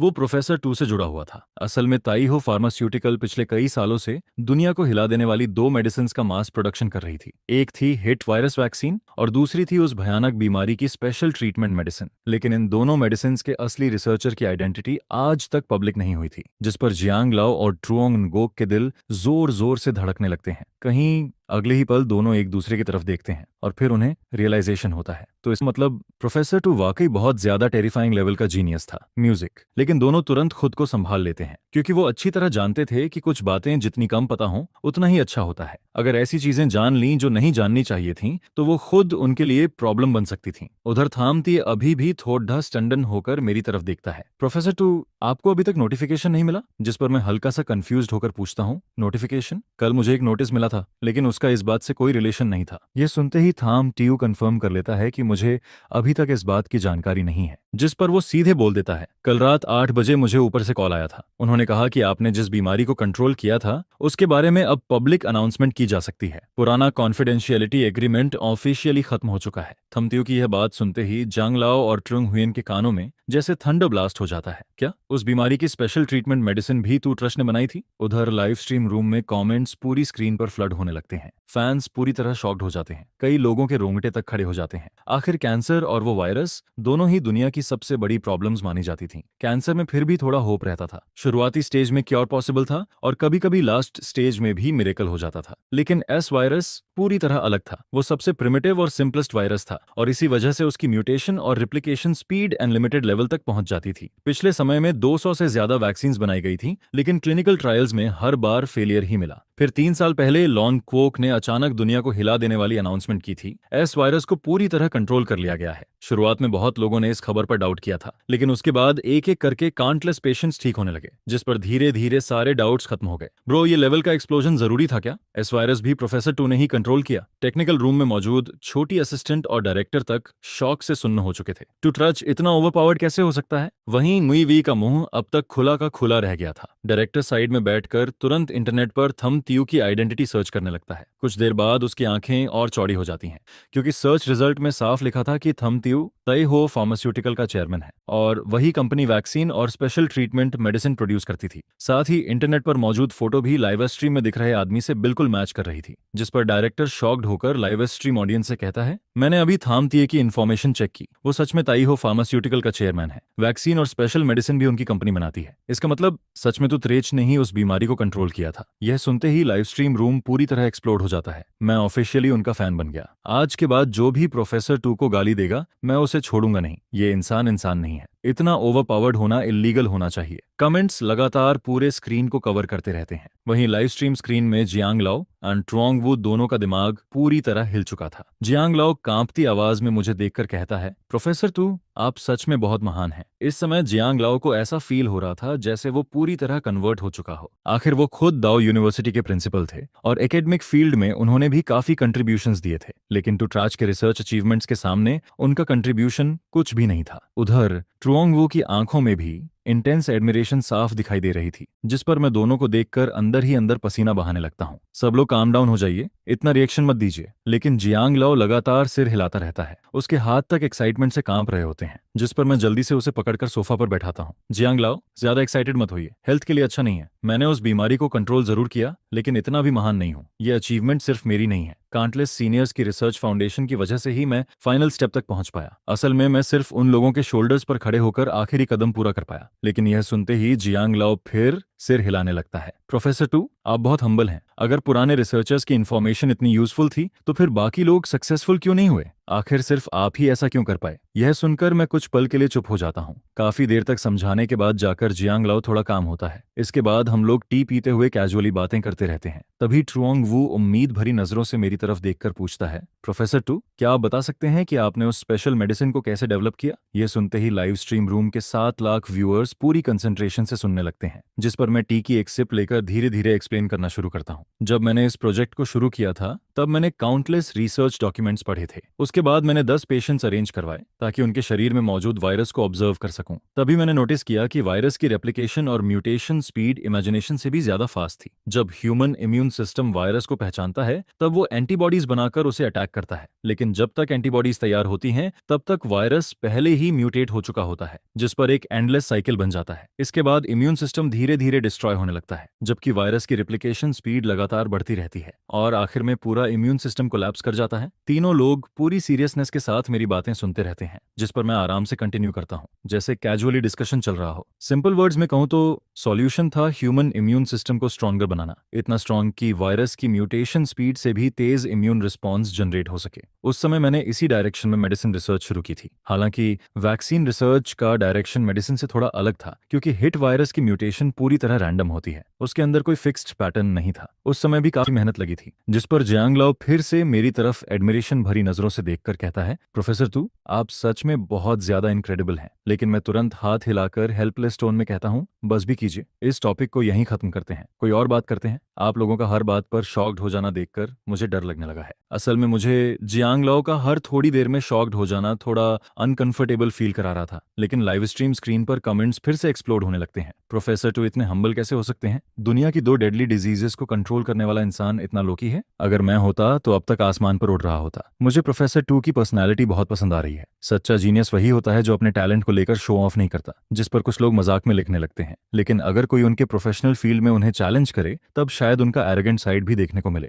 वैसे एक बात बताओ, हमारे लाइव स्ट्रीम रूम में लाखों लोग हैं, क्या यहाँ किसी को कभी वो बीमारी हुई थी? ये सवाल आते ही अचानक एक कमेंट ऊपर आता है, मुझे हुई थी। वैसे अब सब ठीक है, लेकिन पुरानी बातें याद आते ही आंखों में आंसू आ जाते हैं। 10 साल पहले मैं घूमने गया था, वहां मुझे एक बहुत ब्यूटीफुल औरत मिली जो खुद मेरे करीब आने लगी। मुझे लगा किस्मत खुल गई। बाद में पता चला कि उसे वही बीमारी थी। वो दुनिया से बदला लेने के लिए ऐसा कर रही थी। अगर प्रोफेसर टू ना होते तो मेरी जिंदगी खत्म हो चुकी होती। इसके बाद एक और व्यूअर कमेंट करता है, मेरा एक्सपीरियंस भी ऊपर वाले भाई जैसा ही था, इसलिए बाहर जाते समय हमेशा केयरफुल रहना चाहिए। फिर एक और कमेंट आता है, तुम लोग फिर भी लकी हो, मैं तो इंटरनेट कैफे गया था, जैसे ही चेयर पर बैठा कुछ चुभने जैसा फील हुआ। यह कमेंट्स पढ़ते ही पूरे लाइव स्ट्रीम रूम में कुछ पल के लिए साइलेंस छा जाता है। हर कोई उन व्यूअर्स के एक्सपीरियंसेस पढ़ने लगता है जिन्होंने खुद उस बीमारी को झेला था, जिस पर धीरे धीरे रिस्पेक्ट वाले कमेंट्स आने शुरू हो जाते हैं और फिर देखते ही देखते पूरा लाइव स्ट्रीम रूम ग्रेटिट्यूड से भर जाता है। प्रोफेसर टू को सैल्यूट, आपने काउंटलेस लोगों की जिंदगी बचाई है। आज मैं सच में इमोशनल हो गया। टेक्निकल रूम में बैठी छोटी असिस्टेंट भी शॉक्ड होकर बोल पड़ती है, ओ माय गॉड, जीजू सच में बहुत ज्यादा अमेजिंग है। इसी दौरान लाइव स्ट्रीम स्क्रीन में अचानक जियांग लाओ का फोन रिंग करने लगता है, जिस पर वो कॉलर आईडी देखकर सीरियस एक्सप्रेशन के साथ कॉल रिसीव करता है। दूसरी तरफ से कुछ बातें सुनने के बाद वो सिर्फ इतना कहता है, ठीक है मैं समझ गया। कॉल कट होते ही अगले ही पल ट्रुओंग वू का फोन भी बज उठता है। वो भी सीरियस फेस के साथ साइड में जाकर कॉल रिसीव करता है। करीब 2 मिनट बाद जैसे ही ट्रुओंग वू वापस सोफा पर बैठता है, म्यूजिक तभी मेरा फोन भी रिंग करने लगता है। मैं स्क्रीन पर नाम देखकर थोड़ा स्ट्रेट होकर खड़ा हो जाता हूँ, मिनिस्टर ट्रुओंग, जिस पर मैं तुरंत साइड में जाकर कॉल रिसीव करता हूँ। दूसरी तरफ मिनिस्टर ट्रुओंग सीधे मुद्दे पर आ जाते हैं। यह सुनते ही मैं हल्का सा भौहें सिकोड़ कर कहता हूँ, क्या अब इन दोनों चीजों को ऑफिशियली पब्लिक किया जाएगा? जिस पर मिनिस्टर ट्रुओंग शांत आवाज में जवाब देते हैं। उधर जियांग लाओ मेरी तरफ देखकर कहता है, अभी ऊपर से कॉल आया था, उन्होंने कहा कि कैंसर ट्रीटमेंट वाली आपकी अचीवमेंट अब पब्लिक की जा सकती है, कॉन्फिडेंशियलिटी एग्रीमेंट खत्म हो चुका है। यह यह सुनते ही बगल में बैठे थामतिये का एक्सप्रेशन जोर से बदल जाता है। क्या तो कैंसर ट्रीटमेंट भी प्रोफेसर टू ने ही डेवलप किया था? जिस पर जियांग लाओ हल्का सा हंसता है। प्रोफेसर टू के कैंसर रिसर्च के बारे में मुझे और ट्रुओ वू को पहले से पता था, लेकिन अगर आज तुम यहाँ नहीं आते तो शायद मुझे भी पता नहीं चलता कि एस डिजीज भी प्रोफेसर टू ने ही कंट्रोल की थी। उधर लाइव स्ट्रीम रूम के फैंस अब तेजी से डिस्कशन करने लगते हैं, क्योंकि अभी कुछ देर पहले ही उन्होंने तीनों को अलग अलग कॉल्स रिसीव करते देखा था और कॉन्फिडेंशियलिटी एग्रीमेंट वाली बातें भी सुनी थी, जिस पर व्यूअर्स को समझ आने लगता है कि पहले प्रोफेसर टू की आइडेंटिटी इंटेंशनली हिडन रखी गई थी। डायरेक्टर सर, लगता है आप बहुत बड़े ट्रैप में फंस गए थे। पहले प्रोफेसर टू की अचीवमेंट्स क्लासिफाइड थी, अब जाकर सब पब्लिक हो रहा है। वैसे डायरेक्टर को कितने साल की जेल होती? यह कमेंट्स पढ़ते ही डायरेक्टर का चेहरा डर से सफेद पड़ जाता है। वहीं साइड में बैठी छोटी असिस्टेंट भी सिचुएशन की सीरियसनेस समझ जाती है। लेकिन अभी तो कहा गया कि कॉन्फिडेंशियलिटी खत्म हो चुकी है, शायद अब कुछ नहीं होगा ना? न्यूवी डायरेक्टर और असिस्टेंट दोनों को डरा हुआ देखकर उन्हें कंफर्ट करने की कोशिश करती है, हालांकि अंदर से वो खुद भी पूरी तरह श्योर नहीं थी। मैं वॉशरूम होकर आती हूँ। उधर डायरेक्टर घबराया हुआ टेक्निकल रूम से बाहर निकलता है और तुरंत इन्वेस्टर शुटोंग को कॉल करता है। बॉस, क्या आप लाइव स्ट्रीम देख रहे हैं? जिस पर दूसरी तरफ शुटोंग तुरंत कॉल उठा लेते हैं। मैं शुरू से लाइव स्ट्रीम देख रहा हूँ, कोई बड़ी बात नहीं है। प्रोफेसर टू की आइडेंटिटी पहले क्लासिफाइड थी, लेकिन अभी कॉन्फिडेंशियलिटी ऑफिशियली खत्म हो चुकी है। बाकी चीजें मैं संभाल लूंगा। लेकिन डायरेक्टर फिर भी नर्वस होकर पूछता है, सर सच में कोई प्रॉब्लम नहीं होगी? हमने डाउ यूनिवर्सिटी के प्रिंसिपल और 2 स्टेट फार्मास्यूटिकल चेयरमैन तक लाइव स्ट्रीम में दिखा दिए हैं। जिस पर शुटोंग शांत आवाज में कहते हैं, मैंने कहा ना, सब हैंडल हो जाएगा, तुम बस अपना काम करो। लेकिन डायरेक्टर अभी भी पूरी तरह काम नहीं हो पाता। सर, मुझे एक क्लियर एश्योरेंस चाहिए। यह सुनकर दूसरी तरफ कुछ पल के लिए साइलेंस छा जाता है। फिर शुटोंग धीरे से कहते हैं, ये सब ऊपर वालों की परमिशन से हो रहा है। उन्होंने इंटेंशनली लाइव स्ट्रीम के जरिए प्रोफेसर टू की पॉपुलैरिटी बढ़ाने का फैसला किया है। यह सुनते ही डायरेक्टर की आंखें चौड़ी हो जाती हैं। मैं समझ गया सर। फिर शुटोंग वार्निंग देते हैं, लेकिन ये बात किसी और को मत बताना। ऊपर वालों के अपने प्लान्स हैं, हमें बस फॉलो करना है। जिस पर डायरेक्टर तुरंत एक्साइटेड होकर प्रॉमिस करता है, मैं किसी को कुछ नहीं बताऊंगा, मैं प्रॉपर्ली काम करूंगा। कॉल कट होते ही डायरेक्टर लंबी सांस छोड़ता है। उसके अंदर का सारा टेंशन आखिरकार खत्म हो जाता है। टेक्निकल रूम में वापस लौटते ही छोटी असिस्टेंट तुरंत पूछती है, डायरेक्टर सर, कोई प्रॉब्लम तो नहीं होगी ना? जिस पर डायरेक्टर मुस्कुराकर जवाब देता है, अभी इन्वेस्टर से बात हुई, उन्होंने कहा सब ठीक है। अगर प्रोफेसर टू की आइडेंटिटी पब्लिक नहीं हो सकती तब हमारी हालत खराब होती, लेकिन अब जब सब चीजें ऑफिशियली रिवील हो रही हैं तो हमें भी कुछ नहीं होगा। उधर लाइव स्ट्रीम स्क्रीन में हम चारों लोग खाना खाते हुए कैजुअली बातें कर रहे होते हैं। तभी ट्रुओंग वो अचानक अपनी क्यूरियोसिटी रोक नहीं पाता। प्रोफेसर टू, जब आपने वीएस प्रोजेक्ट शुरू किया था तब पहले स्पेशल मेडिसिन बनाई थी या वैक्सीन? उसका सवाल पूरी तरह लॉजिकल था, क्योंकि नॉर्मली अगर क्योर पहले ही बन चुका था तो फिर वैक्सीन रिसर्च करने की जरूरत नहीं थी। जिस पर जियांग लाओ भी क्यूरियोसिटी से मेरी तरफ देखने लगता है। मैं शांत आवाज में जवाब देता हूँ, पहले मेडिसिन रिसर्च की थी, उसके बाद वैक्सीन बनाई। फिर मैं हल्की स्माइल के साथ कंटिन्यू करता हूँ, असल में थियोरेटिकली मेडिसिन बनने के बाद वैक्सीन की जरूरत नहीं थी, लेकिन उस समय मैंने सोचा कि वैक्सीन रिसर्च खुद के लिए एक चैलेंज होगी। और दूसरी वजह, मैं कैजुअली टी की सिप लेकर बोलता हूँ, थोड़े एक्स्ट्रा पैसे कमाने थे। यह सुनते ही जियांग लाओ और ट्रुओंग वो दोनों ब्लैंक होकर मेरी तरफ देखने लगते हैं। एक्स्ट्रा पैसे? क्योंकि उनके हिसाब से सिर्फ स्पेशल मेडिसिन ही इनफ थी ह्यूज अमाउंट ऑफ मनी कमाने के लिए। जिस पर बगल में बैठे थाम टियो मुस्कुराते हुए कहते हैं, आप लोग उस समय की सिचुएशन याद कीजिए जब मेडिसिन और वैक्सीन पहली बार मार्केट में आए थे। उस समय हमने यही रीजन दिया था कि स्पेशल ट्रीटमेंट मेडिसिन को लार्ज स्केल पर प्रोड्यूस करना बहुत मुश्किल है, इसलिए मेडिसिन को पहले सिर्फ लॉन्ग कोक के अंदर सप्लाई किया जाएगा, लेकिन वैक्सीन को मास प्रोडक्शन में बनाया जा सकता था। जिस पर वैक्सीन को ग्लोबल मार्केट में सप्लाई करने का फैसला लिया गया। यह सुनते ही जियांग लाओ और ट्रुओंग वू को अचानक सब समझ आने लगता है। उस साल जब यह खबर पहली बार पब्लिक हुई थी तब पूरी दुनिया ने उस पर शक किया था, लेकिन जैसे जैसे एक एक पेशेंट रिकवर होने लगा वैसे वैसे क्रिटिसाइज करने वाले लोगों के मुंह बंद होने लगे। उस दिन के बाद पूरी दुनिया ताई हो फार्मास्यूटिकल पर प्रेशर डालने लगी कि वो ट्रीटमेंट मेडिसिन को लार्ज स्केल पर प्रोड्यूस करे, लेकिन ताई हो फार्मास्यूटिकल ने सीधे अनाउंसमेंट जारी कर दिया, मेडिसिन के कुछ इंग्रेडिएंट्स को एक्सट्रैक्ट करना बेहद मुश्किल है, इसलिए अगले 10 सालों तक यह सिर्फ लॉन्ग क्वोक के डोमेस्टिक मार्केट में ही सप्लाई की जाएगी। हालांकि वैक्सीन को लार्ज क्वांटिटी में प्रोड्यूस किया जा सकता है। भले ही फॉरेन कंट्रीज इस एक्सप्लेनेशन पर विश्वास नहीं करती थीं, लेकिन उनके पास कोई दूसरा ऑप्शन भी नहीं था।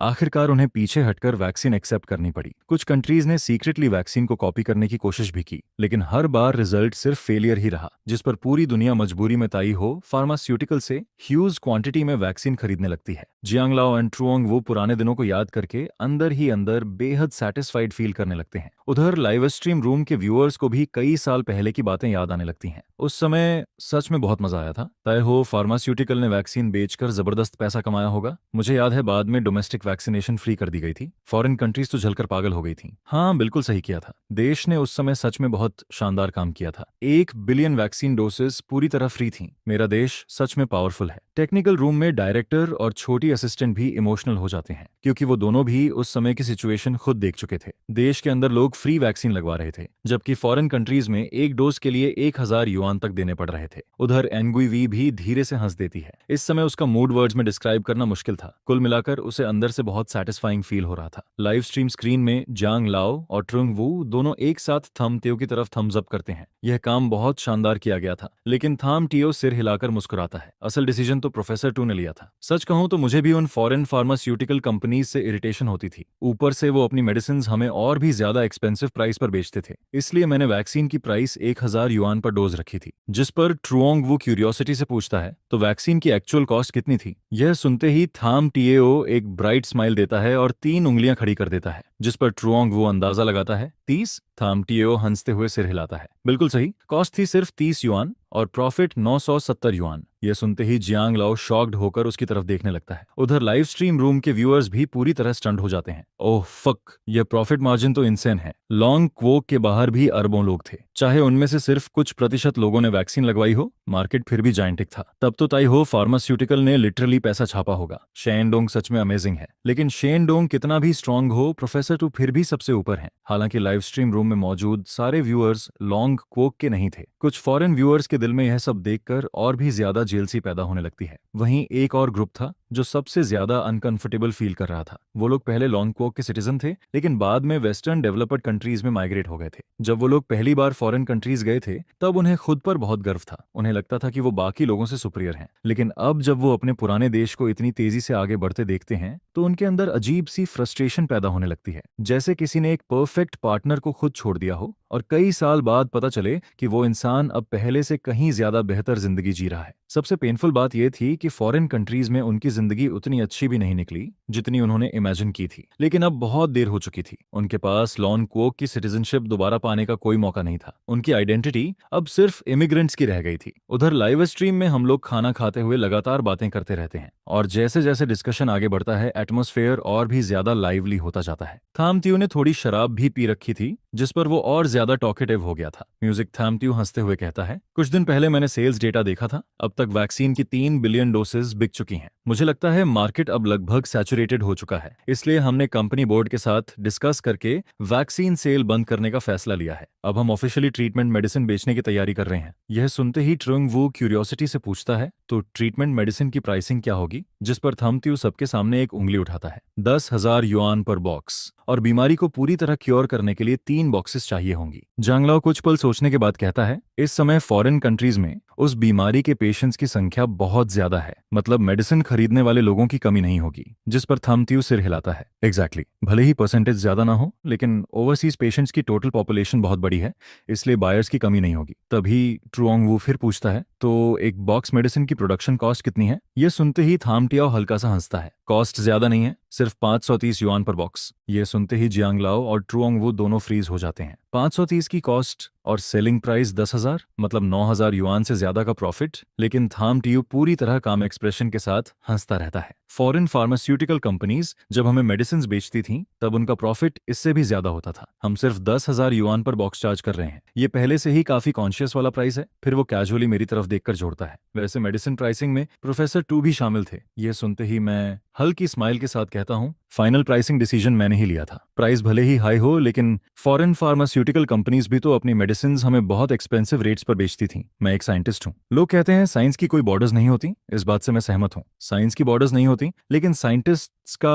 अपना कंट्री जरूर होता है, और मैं लॉन्ग क्वोक का साइंटिस्ट हूँ। यह सुनते ही लाइव स्ट्रीम रूम में कमेंट्स फिर से फ्लड होने लगते हैं। यह प्राइसिंग बिल्कुल सही है। 30,000 युआन में बीमारी पूरी तरह क्योर हो रही है। यह ऑलरेडी बहुत अच्छा है। फॉरेन कंपनीज 200 की चीज 70,000 में बेचती थीं। अगर मैं होता तो सीधा 1 लाख पर बॉक्स रखता। जैसा उन्होंने हमारे साथ किया, वैसा ही उनके साथ होना चाहिए। लेकिन लाइव स्ट्रीम रूम के 7 लाख व्यूअर्स में कुछ ऑपोजिट ओपिनियंस भी मौजूद थे। कुछ फॉरेन व्यूअर्स कॉस्ट सुनकर फ्यूरियस हो जाते हैं। कॉस्ट इतनी लो है, फिर सेलिंग प्राइस इतनी हाई क्यों? अगर साइंटिस्ट्स ने बीमारी को कंट्रोल कर लिया है, तो मेडिसिन चीप होनी चाहिए थी। सही बात है, बिल्कुल सही। इस दवाई की कीमत करीब 400 युआन प्रति बॉक्स होनी चाहिए, तभी सही रहेगा। जिस पर बहुत से लोग इन विरोध वाले कमेंट्स को देखते ही उनकी प्रोफाइल पर जाकर चेक करना शुरू कर देते हैं, जिसके बाद पता चलता है कि वो सभी फॉरेन कंट्रीज के लोग हैं। यह देखकर सब लोग मिलकर उन्हें जवाब देना शुरू कर देते हैं। साइंस की कोई सीमा नहीं होती, लेकिन साइंटिस्ट की नेशनैलिटी जरूर होती है। प्रोफेसर शू हमारे लॉन कंट्री के हैं तो अगर वो दवाई 10,000 युआन में बेचते हैं तो उससे क्या फर्क पड़ता है? पहले ये तो सोचो कि तुम लोग 200 युआन की ओरिजिनल मेडिसिन को आसमान छूती कीमत में बेचते हो। अब अगर हम 10,000 युआन में बेच रहे हैं तो तुम्हें इतनी जलन क्यों हो रही है? गुस्से से फट जाओ तुम लोग। जिस पर टेक्निकल रूम में बैठे डायरेक्टर ये सब देखकर उन सभी अकाउंट्स को जो फॉरेन लोकेशन से कंफर्म होते हैं तुरंत ब्लॉक कर देता है और उन्हें लाइव स्ट्रीम रूम से बाहर फेंक देता है। इसके बाद वो कहता है, मैंने उन सबको ब्लॉक कर दिया है और उन्हें लाइव स्ट्रीम रूम से बाहर निकाल दिया गया है। यह सुनते ही लाइव स्ट्रीम रूम के लोग खुश होने की बजाय थोड़ा नाराज हो जाते हैं। अरे इतनी जल्दी क्यों निकाल दिया? पहले हमें उन्हें अच्छे से गालियां देने तो देते,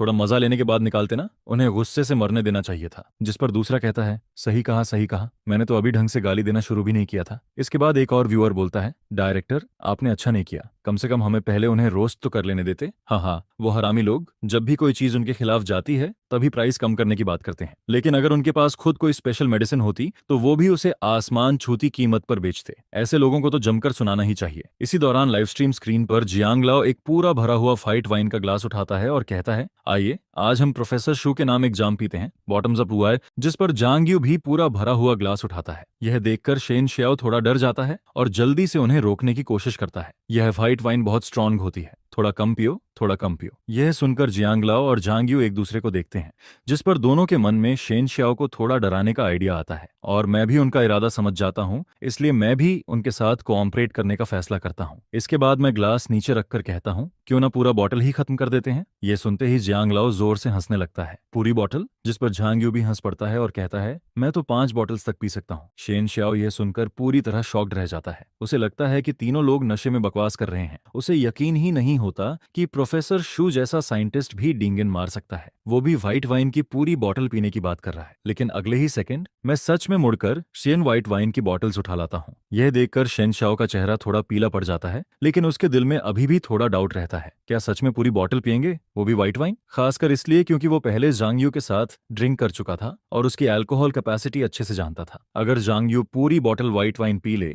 तो शायद हॉस्पिटल पहुंच जाए या आधा बेहोश हो जाए। ऊपर से वो पहले ही एक ग्लास पी चुका था। इसके बाद मैं, जियांग लाओ और जांग यू तीनों अपने अपने हाथ में एक फाइट वाइन की बोतल पकड़ लेते हैं। बोतल खोलने के बाद हम तीनों एक साथ फ्रीज होकर खड़े शेन शाओ की तरफ देखते हैं, जिस पर जांग यू हल्का सा आईब्राउ उठाकर कहता है, क्या हुआ, बॉटल नीचे क्यों नहीं रख रहे? शेन शाओ जांग यू के कॉन्फिडेंट अंदाज को देखकर और भी कंफ्यूज हो जाता है। उसे लगता है जैसे वो सच में पूरी बॉटल खत्म करने वाले हैं, लेकिन फिर भी उसे यकीन नहीं होता, इसलिए वो सोचने लगता है कि शायद ये लोग उसे जानबूझकर डरा रहे हैं। जिस पर शेन शियाओ भी अपनी बोतल खोल देता है और कहता है, ठीक है, अगर पूरी बोतल पीनी है तो मैं भी साथ दूंगा। यह सुनते ही झांग यू हंसता है और सीधे बोतल मुंह से लगाकर पीना शुरू कर देता है। यह देखकर शेन शियाओ पूरी तरह स्टंडन रह जाता है। ये लोग सच में पी रहे हैं? पागल हो गए हैं क्या? यह व्हाइट वाइन है, इतना पीना डेंजरस हो सकता है? जिस पर live stream audience Shane Xiao का शॉक्ड एक्सप्रेशन देखकर जोर जोर से हंसने लगती है। हाँ, प्रोफेसर शू, जियांग लाओ और जांग यू ने मिलकर शेन डोंग को बुरी तरह डरा दिया। शेन डोंग को अभी तक पता ही नहीं है कि प्रोफेसर शू ने हैंगओवर कैप्सूल भी बना लिया है। उसका डरा हुआ चेहरा काफी क्यूट लग रहा है। सच में मुझे लगा था साइंटिस्ट्स हमेशा सीरियस रहते हैं, लेकिन प्रोफेसर शू तो लोगों को डराने में भी मजा लेते हैं। टेक्निकल रूम में बैठी छोटी असिस्टेंट मुस्कुराकर विवी की तरफ देखती है और कहती है, सिस्टर विवी, ब्रदर शू तो काफी इंटरेस्टिंग निकले। जिस पर विवी हल्का सा मुस्कुराती है, लेकिन कुछ नहीं बोलती। वो बस लाइव स्ट्रीम स्क्रीन को ध्यान से देखती रहती है, जहां उसका प्यारा हस्बैंड मौजूद होता है। लाइव स्ट्रीम स्क्रीन में 1 मिनट से भी कम समय में हम तीनों अपनी अपनी पूरी बोतल खत्म कर देते हैं। बोतल नीचे रखने के बाद हम सब एक साथ शेन शाओ की तरफ देखते हैं। यह देखकर शेन शाओ के माथे पर पसीना आ जाता है और वो मुझसे कहता है, अगर मैं इतनी तेजी से पूरी बोतल खत्म कर दूं तो मुझे सीधे इमरजेंसी रूम जाना पड़ेगा। जिस पर जांग यू हंसते हुए जवाब देता है, कोई बात नहीं, मैं एम्बुलेंस बुला दूंगा। यह सुनकर शेन शाओ के चेहरे पर ब्लैक लाइंस आ जाती हैं। क्या शराब पीने के लिए फोर्स नहीं करना चाहिए? मैं शेन शाओ का परेशान चेहरा देखकर हंस पड़ता हूँ और कहता हूँ, पी लो, वैसे भी तुम्हें मेरी नई हैंगओवर कैप्सूल टेस्ट करने का मौका मिल जाएगा। Hangover capsule? यह सुनते ही शेन शाओ थोड़ा चौंक जाता है। नाम सुनकर ही उसे लगता है कि यह मेडिसिन इंसान को जल्दी सोबर कर सकती है। इसके बाद वो जियांग लाओ और झांग यू की तरफ देखता है और नोटिस करता है कि दोनों बिल्कुल काम है, जिससे उसे समझ आ जाता है कि इन दोनों को पहले से कैप्सूल के बारे में पता था। शायद उन्होंने पहले ही कैप्सूल ले भी लिया हो। अब समझ आया, इसलिए ये लोग इतने कॉन्फिडेंट थे, इसलिए पूरी बॉटल पीने की हिम्मत कर रहे थे। जिस पर शेन शाओ के मन में एक्साइटमेंट जागती है। प्रोफेसर शू ने इतनी अमेजिंग मेडिसिन भी बना ली। अगले ही सेकंड शेन शाओ भी सिर पीछे करके पूरी बॉटल खत्म कर देता है। यह देखकर मैं 4 हैंगओवर कैप्सूल्स निकालता हूँ और हर किसी को एक एक कैप्सूल दे देता हूँ। जब अल्कोहल असर करना शुरू करे करे तब यह मेडिसिन लेना। मेडिसिन का इफेक्ट प्रॉपरली एक्सपीरियंस करने के लिए शेन श्याओ सिर हिलाकर हामी भर देता है। इसके बाद 5 मिनट गुजरते हैं और अल्कोहल असर दिखाना शुरू कर देती है। धीरे धीरे हालत ऐसी होने लगती है कि अगर और देर हुई तो सिचुएशन कंट्रोल से बाहर जा सकती है, जिस पर हम चारों तुरंत एक एक हैंगओवर कैप्सूल खा लेते हैं और फिर 10 मिनट तक इंतजार करते हैं। पहले 5 मिनट में शराब का असर और ज्यादा स्ट्रांग होता जाता है, किसी को भी सोबर होने जैसा फील नहीं होता, लेकिन 10वें मिनट से बॉडी साफ तौर पर मेडिसिन का असर महसूस करना शुरू कर देती है। इसके बाद 20 मिनट और गुजरते हैं और शेन श्याओ शॉक्ड होकर मेरी तरफ देखता है। प्रोफेसर शू, इस मेडिसिन का इफेक्ट सच में बहुत पावरफुल है। जिस पर मैं कहता हूँ, यह मेडिसिन करीब 30 मिनट में बॉडी के ज्यादातर अल्कोहल को खत्म कर देती है और 40 मिनट के अंदर पूरा अल्कोहल बॉडी से साफ कर देती है। यह सुनते ही शेन श्याओ अंदर तक हिल जाता है। उसकी नजर में प्रोफेसर श्याओ उम्र में भले यंग हो, लेकिन उसका हर इन्वेंशन लोगों को शॉक कर देता है। उसने कैंसर का इलाज ढूंढ लिया, कई डिजीजेस को कंट्रोल कर लिया और अब हैंगओवर कैप्सूल भी बना डाली। अगर यह हैंगओवर कैप्सूल मार्केट में लॉन्च हो गई तो इसकी सेल्स जरूर एक्सप्लोड कर जाएंगी। ऊपर से इसका इफेक्ट भी काफी लंबे समय तक रहता है, जिस पर लाइव स्ट्रीम ऑडियंस एक बार फिर हैंगओवर कैप्सूल का मैजिकल इफेक्ट देखकर दंग रह जाती है। हर कोई एक्साइटेड होकर इसकी तारीफ करने लगता है और बेसब्री से इसके मार्केट में आने का इंतजार करने लगता है। अभी तक पता नहीं चला कि यह मेडिसिन आखिर कब मार्केट में आएगी। अगर यह मेडिसिन आ गई तो फिर शराब पीने से डर ही नहीं लगेगा। जिस पर एक व्यूअर कमेंट करता है, मैं बार में काम करता हूँ, इस फील्ड में अगर कोई अच्छी ड्रिंकिंग कैपेसिटी रखता है तो समझो उसके पास सब कुछ है। अगर यह मेडिसिन मिल गई तो मेरी इनकम काफी बढ़ जाएगी। इसके बाद दूसरा व्यूअर कहता है, भले ही लॉन्च हो, लेकिन शायद इसे आने में 1-2 साल और लगेंगे। दूसरी तरफ जियांगनान सिटी पुलिस ब्यूरो के चीफ डायरेक्टर के ऑफिस में झांग जियांगो इस समय लाइव स्ट्रीम देख रहा होता है। कुछ दिन पहले ऊपर से लोगों ने उसे शुजे से मिलने के लिए कहा था और यह भी कहा था कि वह लाइव स्ट्रीम में दिखाई दे ताकि शुजरे की पॉपुलैरिटी और बढ़ सके। उस वक्त झांग जियांगो को लगा था कि ऊपर वाले लोग लाइव स्ट्रीम के जरिए पब्लिकली यह रिवील करना चाहते हैं कि शुजे ही वह इंसान है जिसने कैंसर का इलाज खोजा है। लेकिन पिछले 2 दिनों से लाइव स्ट्रीम देखने के बाद उसे एहसास होता है कि शुजे की अचीवमेंट्स तो उसकी सोच से भी कहीं ज्यादा बड़ी हैं, जिस पर अब उसे समझ आने लगता है कि आखिर क्यों शो हाफ एक्सप्लोरेशन शुरू होते ही ऊपर वालों ने तुरंत सिचुएशन को मॉनिटर करना शुरू कर दिया था। शुद्ध से जैसे लोग हमेशा हाईएस्ट लेवल प्रोटेक्शन में रहते हैं, यहाँ तक कि शुजे के आसपास के एरिया की सिक्योरिटी के लिए भी प्लेन क्लॉथ्स पुलिस ऑफिसर्स लगातार प्रोटेक्शन दे रहे होते हैं। यहाँ तक कि वे वीवी, उनके बच्चों और शुजे के सबसे करीबी लोगों को भी हर समय सीक्रेटली प्रोटेक्ट किया जा रहा होता है। ये सोचकर झांग जियांगुओ गहरी सांस छोड़ता है। उसे कुछ साल पहले साइन किया गया वह कॉन्फिडेंशियल एग्रीमेंट याद आता है। उस समय ऊपर वालों ने खुद उसे बताया था कि कैंसर का इलाज शुजे ने ही खोजा है। क्योंकि शुजे लंबे समय तक जियांगनान सिटी में रहने वाला था, इसलिए ऊपर वालों ने झांग जियांगुओ को एक खास मिशन दिया था। शुजे से जुड़ी कोई भी बात हो, चाहे छोटी हो या बड़ी, तुम्हें अपनी पूरी ताकत लगाकर उसे हैंडल करना होगा। इसी दौरान लाइव स्ट्रीम स्क्रीन में हम चारों बातें करते करते शाम के 5 बजा देते हैं। जाने से पहले जियांग लाओ मेरी तरफ देखकर पूछता है, कल तुम्हारा कोई प्लान है क्या? जिस पर मैं उसकी तरफ देखकर जवाब देता हूँ, कल मेरी वाइफ की छुट्टी है, इसलिए मुझे उसके साथ ससुराल जाना होगा। यह सुनकर जियांग लाओ सिर हिलाता है। असल में सोचा था कि कल भी एक दिन और साथ में टाइम स्पेंड करेंगे, लेकिन अगर तुम्हारा काम है तो फिर रहने देते हैं। इसके बाद तीनों लोग गुड बाय बोलकर चले जाते हैं और पूरा घर अचानक शांत हो जाता है। मैं कुछ देर सोचता हूँ, फिर उठकर किचन में चला जाता हूँ। मुझे विवी के घर लौटने से पहले 3 डिशेस तैयार करनी होती हैं ताकि मेरी वाइफ अच्छा खाना खा सके। शाम के करीब 5:30 बजे मैं विवी को एक मैसेज भेजता हूँ। मैसेज देखते ही विवी के दिल में अचानक अजीब सा दर्द महसूस होता है, खासकर तब जब उसे पता चलता है कि उसके हस्बैंड ने उस खतरनाक एस डिजीज को भी कंट्रोल कर लिया है। उसे अच्छी तरह याद होता है कि उस बीमारी का नाम सुनते ही लोग डर से कांप उठते थे और शुजे ने उस बीमारी का इलाज खोजने के लिए जरूर काउंटलेस इन्फेक्टेड सैंपल्स के कांटेक्ट में काम किया होगा। अगर रिसर्च के दौरान उसे इन्फेक्शन हो जाता तो सब खत्म हो सकता था। जिस पर विवी कुछ देर मैसेज को देखती रहती है, फिर धीरे से रिप्लाई भेज देती है। फोन रखकर विवी डायरेक्टर और छोटी असिस्टेंट से कहती है, थोड़ी देर बाद जब मैं घर पहुंच जाऊंगी तब लाइव स्ट्रीम बंद कर दूंगी। जिस पर डायरेक्टर और असिस्टेंट दोनों कोई ऑब्जेक्शन नहीं करते और हैरानी की बात यह होती है कि लाइव स्ट्रीम ऑडियंस भी इसका विरोध नहीं करती, बल्कि विवी को पूरा सपोर्ट देती है। विवी कमेंट्स पर एक नजर डालती है और फिर उन्हें इग्नोर कर देती है। कुछ ही देर बाद विवी घर पहुंच जाती है। उसकी आंखों में प्यार साफ नजर आता है और वह धीरे धीरे मेरे पास आकर खड़ी हो जाती है। हब्बी, वह बेहद नरम आवाज में मुझे पुकारती है। इसके बाद वह अपनी बाहें मेरे गले के चारों तरफ डाल देती है। फिर वह किचन में जाकर खाना बाहर लेकर आती है। बैठने के बाद विवी एक स्टर फ्राइड मीट उठाकर सीधे मेरे मुंह तक ले आती है। यह देखकर मुझे थोड़ा अजीब लगता है। नॉर्मली वह प्यार जताती रहती है, खाना सर्व करना भी नॉर्मल है, लेकिन सीधे मुंह तक खाना लाकर खिलाना यह काफी लंबे समय बाद हो रहा था। मैं जैसे ही मीट का पहला बाइट खाता हूँ, विवी तुरंत दूसरा पीस उठाकर फिर मेरे मुंह के पास ले आती है, जिस पर मैं हल्का पसीना छोड़ते हुए कहता हूँ, क्या तुम मुझे बच्चा समझ रही हो? यह सुनकर विवी हल्का सा मुस्कुराती है। अच्छे से खाओगे तभी तो ताकत आएगी। मैं मन ही मन सोचने लगता हूँ कि आखिर पिछले कुछ दिनों से मेरी वाइफ को हुआ क्या है। इसी तरह सिर्फ डिनर खत्म करने में ही आधे घंटे से ज्यादा लग जाते हैं। खाना खत्म होने के बाद विवी मेरी तरफ देखकर कहती है, तुम पहले जाकर शॉवर ले लो, मैं डिशेस साफ करके बाद में आती हूँ। जिस पर मैं बेडरूम के बाथरूम में नहाने चला जाता हूँ। इसके बाद विवी सब कुछ साफ सफाई करके सोने चली जाती है। अगली सुबह करीब 9 बजे मैं बड़ी मुश्किल से बेड से उठता हूँ। उठते ही मैं बड़बड़ाता हूँ, लगता है जल्दी से किडनी बूस्टिंग कैंडी रिसर्च करनी पड़ेगी। इस समय विवी सुबह सुबह ही काम पर जा चुकी होती है। ब्रेकफास्ट खत्म करने के बाद मैं सोफा पर बैठकर थोड़ा टीवी देखने की सोचता हूँ, लेकिन तभी एक ऐसा इंसान घर में आता है जिसकी मुझे बिल्कुल उम्मीद नहीं होती। आने वाला इंसान बैंक का आदमी होता है, जिस पर मैं बिना ज्यादा सोचे सीधे डायरेक्टर झाओ से कहता हूँ, बाकी सारा पैसा कंट्री को डोनेट कर दीजिए, उसे मिलिट्री फंड्स में इस्तेमाल किया जाए। कॉल खत्म करने के बाद मुझे अचानक कुछ याद आता है। मैं तुरंत फोन निकालकर झांग्यू को कॉल करता हूँ। कॉल कनेक्ट होते ही झांग्यू हंसकर कहता है, प्रोफेसर शू, अभी अलग हुए ज्यादा वक्त भी नहीं हुआ और आपको मेरी याद आ गई? जिस पर मैं हंसते हुए जवाब देता हूँ, मेरे पास फ्लू और न्यूमोनिया की ट्रीटमेंट प्रिस्क्रिप्शन है। इस मेडिसिन का साइड इफेक्ट लगभग ना के बराबर है। अगर सीवियर फ्लू हो तो मैक्सिमम 3 दिन में पूरी तरह ठीक हो जाएगा, और अगर हल्का फ्लू हो तो सिर्फ 1 दिन में रिकवर हो जाएगा। हाँ, और पहले जिस हैंगओवर कैप्सूल की बात की थी उसका फॉर्मूला भी तैयार है। यह सुनते ही जांग्यू एक्साइटेड होकर बोल पड़ता है, मैं अभी तुरंत फ्लाइट बुक करता हूँ। मास प्रोडक्शन शुरू होने के बाद आप 1 साल में हजारों अरब कमा सकते हैं। लेकिन मैं बिल्कुल काम होकर जवाब देता हूँ, मेरे जैसे इंसान को कंट्री ने नर्चर किया है, इसलिए मुझे पैसों में कोई इंटरेस्ट नहीं है। मैं जो कमाता हूँ उसका ज्यादातर हिस्सा डोनेट कर देता हूँ। इन मेडिसिन को बनाने का मेरा मकसद ह्यूमैनिटी की मदद करना है, और सबसे जरूरी मेडिसिन प्राइसेस को नीचे लाना है। सबसे अच्छा तो यह होगा कि वो लालची फार्मास्यूटिकल कंपनीज पूरी तरह बैंकरप्ट हो जाएं। जिस पर दूसरी तरफ बैठे जांग्यू के चेहरे पर गहरी रिस्पेक्ट दिखाई देने लगती है। उसकी आंखें एडमिरेशन से भर जाती हैं। इसके बाद मैं एक और फोन करता हूं,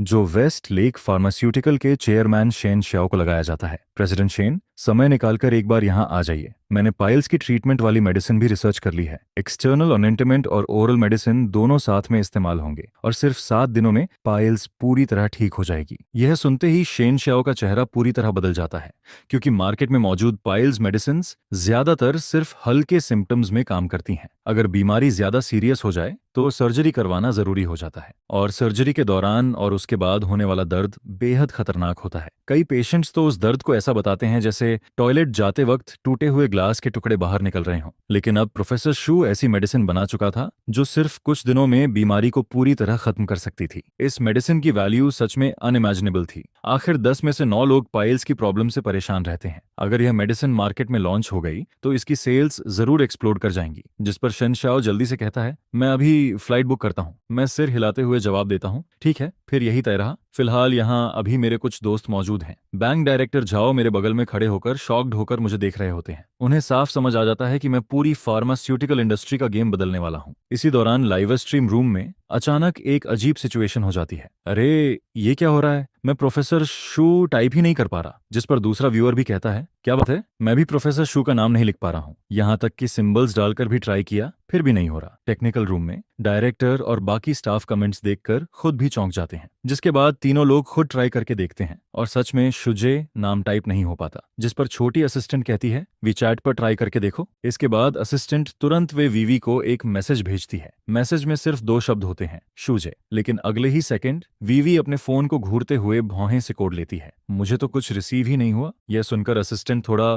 कंफ्यूज्ड हो जाती है, क्योंकि उसकी तरफ से मैसेज सक्सेसफुली सेंड हो चुका होता है। इसी पल सबको एहसास होने लगता है कि ऊपर वालों ने ऑफिशियली एक्शन ले लिया है। इसके बाद लाइव स्ट्रीम में एक और व्यूअर कमेंट करता है, अब तो शो का नाम भी सर्च नहीं हो रहा, आखिर हो क्या रहा है? मैंने अभी अपनी माँ से सर्च करवाया, लेकिन अब कुछ भी नहीं मिल रहा। जिस पर लाइव स्ट्रीम ऑडियंस को बिल्कुल अंदाजा नहीं होता कि आउटसाइड वर्ल्ड में इस समय एक बहुत बड़ा ऑफिशियल अनाउंसमेंट जारी होने वाला है। टेक्निकल रूम में डायरेक्टर अभी इन्वेस्टर्स को कॉल करने ही वाला होता है कि तभी उसके फोन पर सीईओ का मैसेज आ जाता है, शो को नॉर्मल तरीके से कंटिन्यू करो। मैसेज पढ़कर डायरेक्टर भी अपनी कंफ्यूजन रोक नहीं पाता। ये सब आखिर हो क्या रहा है? अब बहुत से लोग लाइव स्ट्रीम रूम का एंट्री पॉइंट तक नहीं ढूंढ पा रहे। यहाँ तक कि प्रोफेसर शू का नाम भी सर्च नहीं हो रहा, जिस पर सामने से जवाब आता है, ऊपर वालों ने इंटरवेंशन किया है। अब लाइव स्ट्रीम में कोई नया व्यूअर एंटर नहीं कर पाएगा, सिर्फ पुराने व्यूअर्स ही फ्रीली अंदर बाहर आ सकेंगे। बाकी चीजों की चिंता मत करो, बस लाइव स्ट्रीम को अच्छे से कंटिन्यू करो। और हाँ, अगले 2 दिनों तक न्यूज पर खास ध्यान देना। डायरेक्टर फोन रखता है और लाइव स्ट्रीम ऑडियंस से कहता है, मुझे अभी इन्फॉर्मेशन मिली है कि शो और प्रोफेसर शू के नाम से जुड़ी प्रॉब्लम ऊपर वालों की इंटरवेंशन की वजह से हुई है। पुराने व्यूअर्स अभी भी फ्रीली आ जा सकते हैं,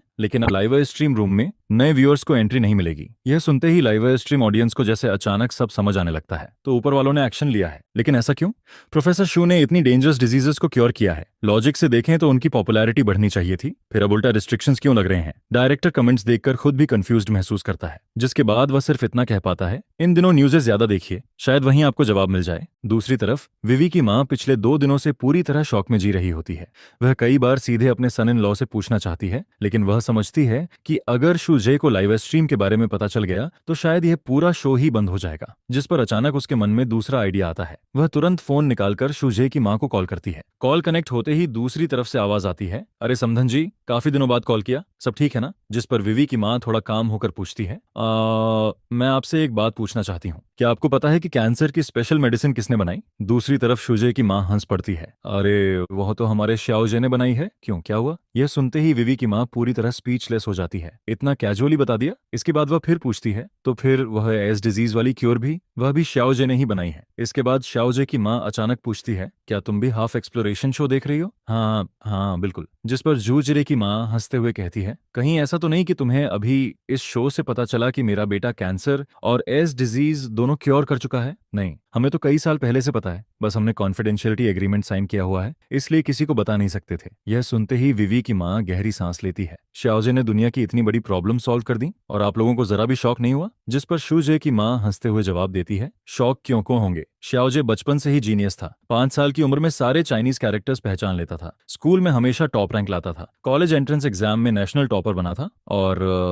हाँ, हाई स्कूल के दौरान ही वह 6 लैंग्वेजेस फ्लुएंटली बोलता था। इसलिए अब वह कुछ भी कर दे हमें हैरानी नहीं होती। इसके बाद वह अचानक रुक जाती है। वैसे 19 साल की उम्र में भी वह कुछ बन गया था। अरे नहीं, अभी नहीं बता सकती। यह सुनकर विवी की मां तुरंत पूछती है, क्या बना था? जिस पर दूसरी तरफ से जवाब आता है, अभी अभी नहीं बता सकती, अगले महीने की पहली तारीख को तुम्हें खुद पता चल जाएगा। यह सुनकर विवी की मां बिल्कुल काम नहीं रह पाती, क्योंकि शूजे की मां की बातों से साफ लग रहा होता है कि शूजरे के पास अभी भी कोई बहुत बड़ा सीक्रेट छिपा हुआ है। इसी दौरान लाइव स्ट्रीम स्क्रीन में मैं और डायरेक्टर जो आराम से ड्रिंक करते हुए बातें कर रहे होते हैं। तभी अचानक हम दोनों के फोन्स पर एक साथ नोटिफिकेशन साउंड आती है। फोन स्क्रीन पर ऑफिशियल मीडिया की तरफ से एक ब्रेकिंग न्यूज दिखाई देती है। 9 तारीख से अलग अलग रैंकिंग्स ऑफिशियली अनाउंस की जाएंगी। कल दुनिया की बिलियनियर रैंकिंग जारी होगी। लगभग उसी समय पूरे देश के काउंटलेस लोगों के फोन्स पर भी यही नोटिफिकेशन पहुंच जाती है, जिस पर बहुत से लोग कंफ्यूज्ड हो जाते हैं। World billionaire ranking official media क्यों अनाउंस कर रही है? और ऐसा लग रहा है कि बिलियनियर रैंकिंग के अलावा भी कई रैंकिंग्स आने वाली हैं। लाइव स्ट्रीम ऑडियंस में भी बहुत से लोगों ने यह न्यूज देख ली होती है। प्रोफेसर शू के पास 4000 बिलियन लॉन कंट्री करेंसी है। अगर उनका नाम रैंकिंग में आया तो वह दुनिया के सबसे अमीर इंसान बन जाएंगे। अब समझ आया, इसलिए प्रोफेसर शू का नाम बैनर्ड वर्ड बन चुका है। इसीलिए लाइव स्ट्रीम नए फॉलोअर्स एक्सेप्ट नहीं कर रही। ऊपर वाले शायद उन्हें जरूरत से ज्यादा पब्लिक एक्सपोजर से बचाना चाहते हैं। मुझे पूरा यकीन है कि प्रोफेसर शू का नाम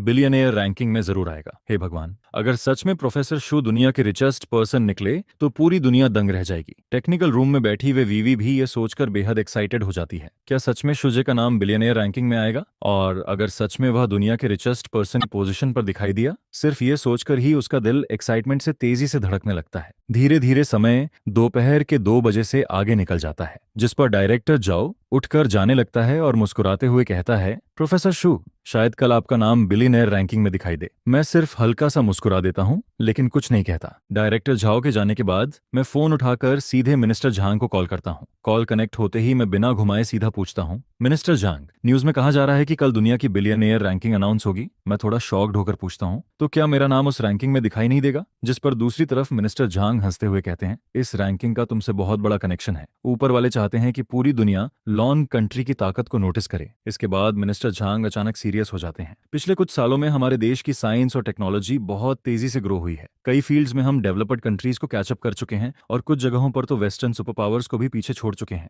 लोगों का कॉन्फिडेंस भी पहले से कहीं ज्यादा बढ़ गया है। इस बार रैंकिंग्स को पब्लिक करने का मकसद नेशनल प्राइड को और मजबूत करना है। साथ ही यह पूरी दुनिया के लिए एक वार्निंग भी होगी। अगले दिन सुबह ठीक 10 बजे पूरी पूरे देश के फोन्स और टीवीज पर एक जैसी स्क्रीन दिखाई देने लगती है। स्क्रीन पर बड़े अक्षरों में लिखा होता है वर्ल्ड बिलियनियर रैंकिंग, जिस पर नीचे राइट कॉर्नर में एक लाइन दिखाई देती है हर आधे घंटे में एक नया नाम रिवील किया जाएगा। दुनिया भर के बिलियनियर्स और फाइनेंशियल टाइकून्स को भी लॉन कंट्री की ऑफिशियल मीडिया से यह नोटिफिकेशन मिल जाती है कि दुनिया के टॉप 10 रिचेस्ट पीपल की रैंकिंग पब्लिक की जाएगी। यह देखकर हर कोई कंफ्यूज्ड हो जाता है, क्योंकि टॉप 10 में अभी तक एक भी लॉन कंट्री का बिलियनियर नहीं था। तो फिर ऐसी रैंकिंग पब्लिक करने का फायदा क्या था? इससे तो दूसरे देशों की प्रेस्टीज बढ़ती, जिस पर पूरी दुनिया सवालों से भरी हुई क्वाइटली रिजल्ट का इंतजार करने लगती है। अब सिर्फ 5 मिनट बाकी हैं। इसी दौरान पूरी दुनिया पहली रैंकिंग रिवील होने का इंतजार करती है। काउंटडाउन खत्म होते ही टीवी स्क्रीन पर धीरे धीरे 10वें नंबर का नाम उभर कर आता है। Rank 10, personal assets $93.4 billion. यह देखते ही पूरी दुनिया में हंगामा मच जाता है। यह इम्पॉसिबल है, रैंकिंग में जरूर गलती हुई है। एक्स बेजोस तो पहले 9वें नंबर पर होना चाहिए था। पिछली बिलियनियर रैंकिंग को सिर्फ कुछ महीने हुए हैं, इतनी जल्दी रैंकिंग कैसे बदल सकती है? इसी दौरान एक लग्जरी विला में बैठा स्लाई कंप्यूटर स्क्रीन को घूर रहा होता है। उसकी भौहें कसकर सिकुड़ जाती हैं। 3 महीने पहले तक वह 9वें नंबर पर था, लेकिन अब उसे सीधे 10वें नंबर पर धकेल दिया गया था। आखिर वह कौन है जिसने मुझे पीछे छोड़ दिया? जिस पर दुनिया भर के टॉप बिलियनियर्स और फाइनेंशियल ब्लॉगर्स भी पूरी तरह कंफ्यूज्ड हो जाते हैं। इसी दौरान लाइव स्ट्रीम रूम में फैंस लगभग पागल होने लगते हैं। मैं कमेंट्स में लिखना चाहता हूं, लेकिन प्रोफेसर का नाम टाइप ही नहीं कर पा रहा। हमें पता है वह कौन है, लेकिन हम उसका नाम बोल ही नहीं सकते। बहुत फ्रस्ट्रेटिंग है। मैं अभी क्वान मई के लाइव स्ट्रीम रूम में जाकर सवाल पूछने वाला हूं। ये बहुत इरिटेटिंग है। चलो सब लोग क्वान मई के लाइव स्ट्रीम रूम में चलते हैं और जवाब मांगते हैं। यह कहते ही काउंटलेस लोग तुरंत करंट लाइव स्ट्रीम छोड़कर क्वान मई के लाइव स्ट्रीम रूम में घुस जाते हैं। सिर्फ 30 सेकंड्स के अंदर करंट लाइव स्ट्रीम की व्यूअर्स काउंट 1.5 मिलियन से घटकर सीधे 1 मिलियन पर पहुंच जाती है। टेक्निकल रूम में डायरेक्टर यह देखकर पूरी तरह स्टन्ड रह जाता है। दूसरी तरफ क्वान मई के लाइव स्ट्रीम रूम में सिर्फ 30 सेकंड्स में 5 लाख से ज्यादा नए लोग फ्लड की तरह घुस जाते हैं, और देखते ही देखते वहां लाइव व्यूअर्स की संख्या 5 मिलियन क्रॉस कर जाती है, जिस पर काउंटलेस लोग क्वान मई से सवाल पूछना शुरू कर देते हैं। ऐसी रैंकिंग पब्लिक करने का फायदा क्या है, जिससे हमारी साइट की प्रेस्टीज कम हो रही है? मैं डिमांड करता हूं कि यह रैंकिंग अनाउंस करना बंद किया जाए। इसी दौरान लाइव स्ट्रीम अचानक आइडेंटिकल कमेंट से स्पैम होने लगता है। ऑफिशियल मीडिया यह रैंकिंग इसलिए पब्लिक कर रही है क्योंकि दुनिया का सबसे अमीर इंसान लॉन कंट्री का है, और वह इंसान ऐसा है जिसकी आपने कभी कल्पना भी नहीं की होगी। यह पढ़कर रूम के बाकी लोग पूरी तरह स्टन्ड रह जाते हैं। क्या बकवास है? यह सच है या फेक? अगर रिचेस्ट पर्सन लॉन्ग कंट्री का है तो आखिर वह कौन है? जल्दी बताओ। लेकिन जिन्हें सच्चाई पता होती है वे चाहकर भी कुछ नहीं बता पाते, क्योंकि सभी इंपॉर्टेंट कीवर्ड्स पहले ही बैंड हो चुके होते हैं। जिस पर ऑफिशियल लाइव स्ट्रीम स्क्रीन में 9वें नंबर का नाम रिवील होता है। Rank 9 TJP, American citizen, personal assets $97.2 billion. धीरे धीरे समय गुजरता जाता है और रैंकिंग्स एक एक करके रिवील होती रहती हैं। जब तीसरे नंबर तक पहुंचा जाता है तब पूरी दुनिया की क्यूरियोसिटी और भी बढ़ जाती है। अब सिर्फ सेकंड रैंक रिवील होना बाकी होता है। दूसरे नंबर पर जरूर वही मिस्टीरियस पर्सन होगा। मैं जानना चाहता हूं कि आखिर वह कौन है, लेकिन एक आदमी भौहें सिकोड़कर कहता है, मुझे लग रहा है कि शायद सेकंड रैंक वाला इंसान वह मिस्टीरियस पर्सन नहीं है। हैरानी की बात यह होती है कि आसपास मौजूद लोग उसकी बात को रिजेक्ट नहीं करते, क्योंकि अब तक की सिचुएशन देखकर हर किसी को लगने लगता है कि कुछ भी पॉसिबल है। पूरी दुनिया सांस रोककर स्क्रीन को घूर रही होती है, जिस पर सेकंड रैंक धीरे धीरे रिवील होती है। Rank 2 BC, American citizen, chairman of pH Maxon, personal assets $191.4 billion, यानी लॉन कंट्री करेंसी में लगभग 12,173 बिलियन। यह देखते ही पूरी दुनिया हिल जाती है। टेक्निकल रूम में बैठी वे वीवी भी एक्साइटमेंट से कांपने लगती है, क्योंकि अब उसके हस्बैंड का नाम दुनिया के रिचेस्ट पर्सन के तौर पर रिवील होने वाला होता है। समय धीरे धीरे आगे बढ़ता है और फर्स्ट रैंक रिवील होने का काउंटडाउन शुरू हो जाता है। काउंटडाउन खत्म होते ही स्क्रीन पर धीरे धीरे एक लाइन उभरती है। रैंक 1 शुजे, लॉन country citizen, personal assets 39,000 billion, लॉन country currency, total equivalent $613.1 billion.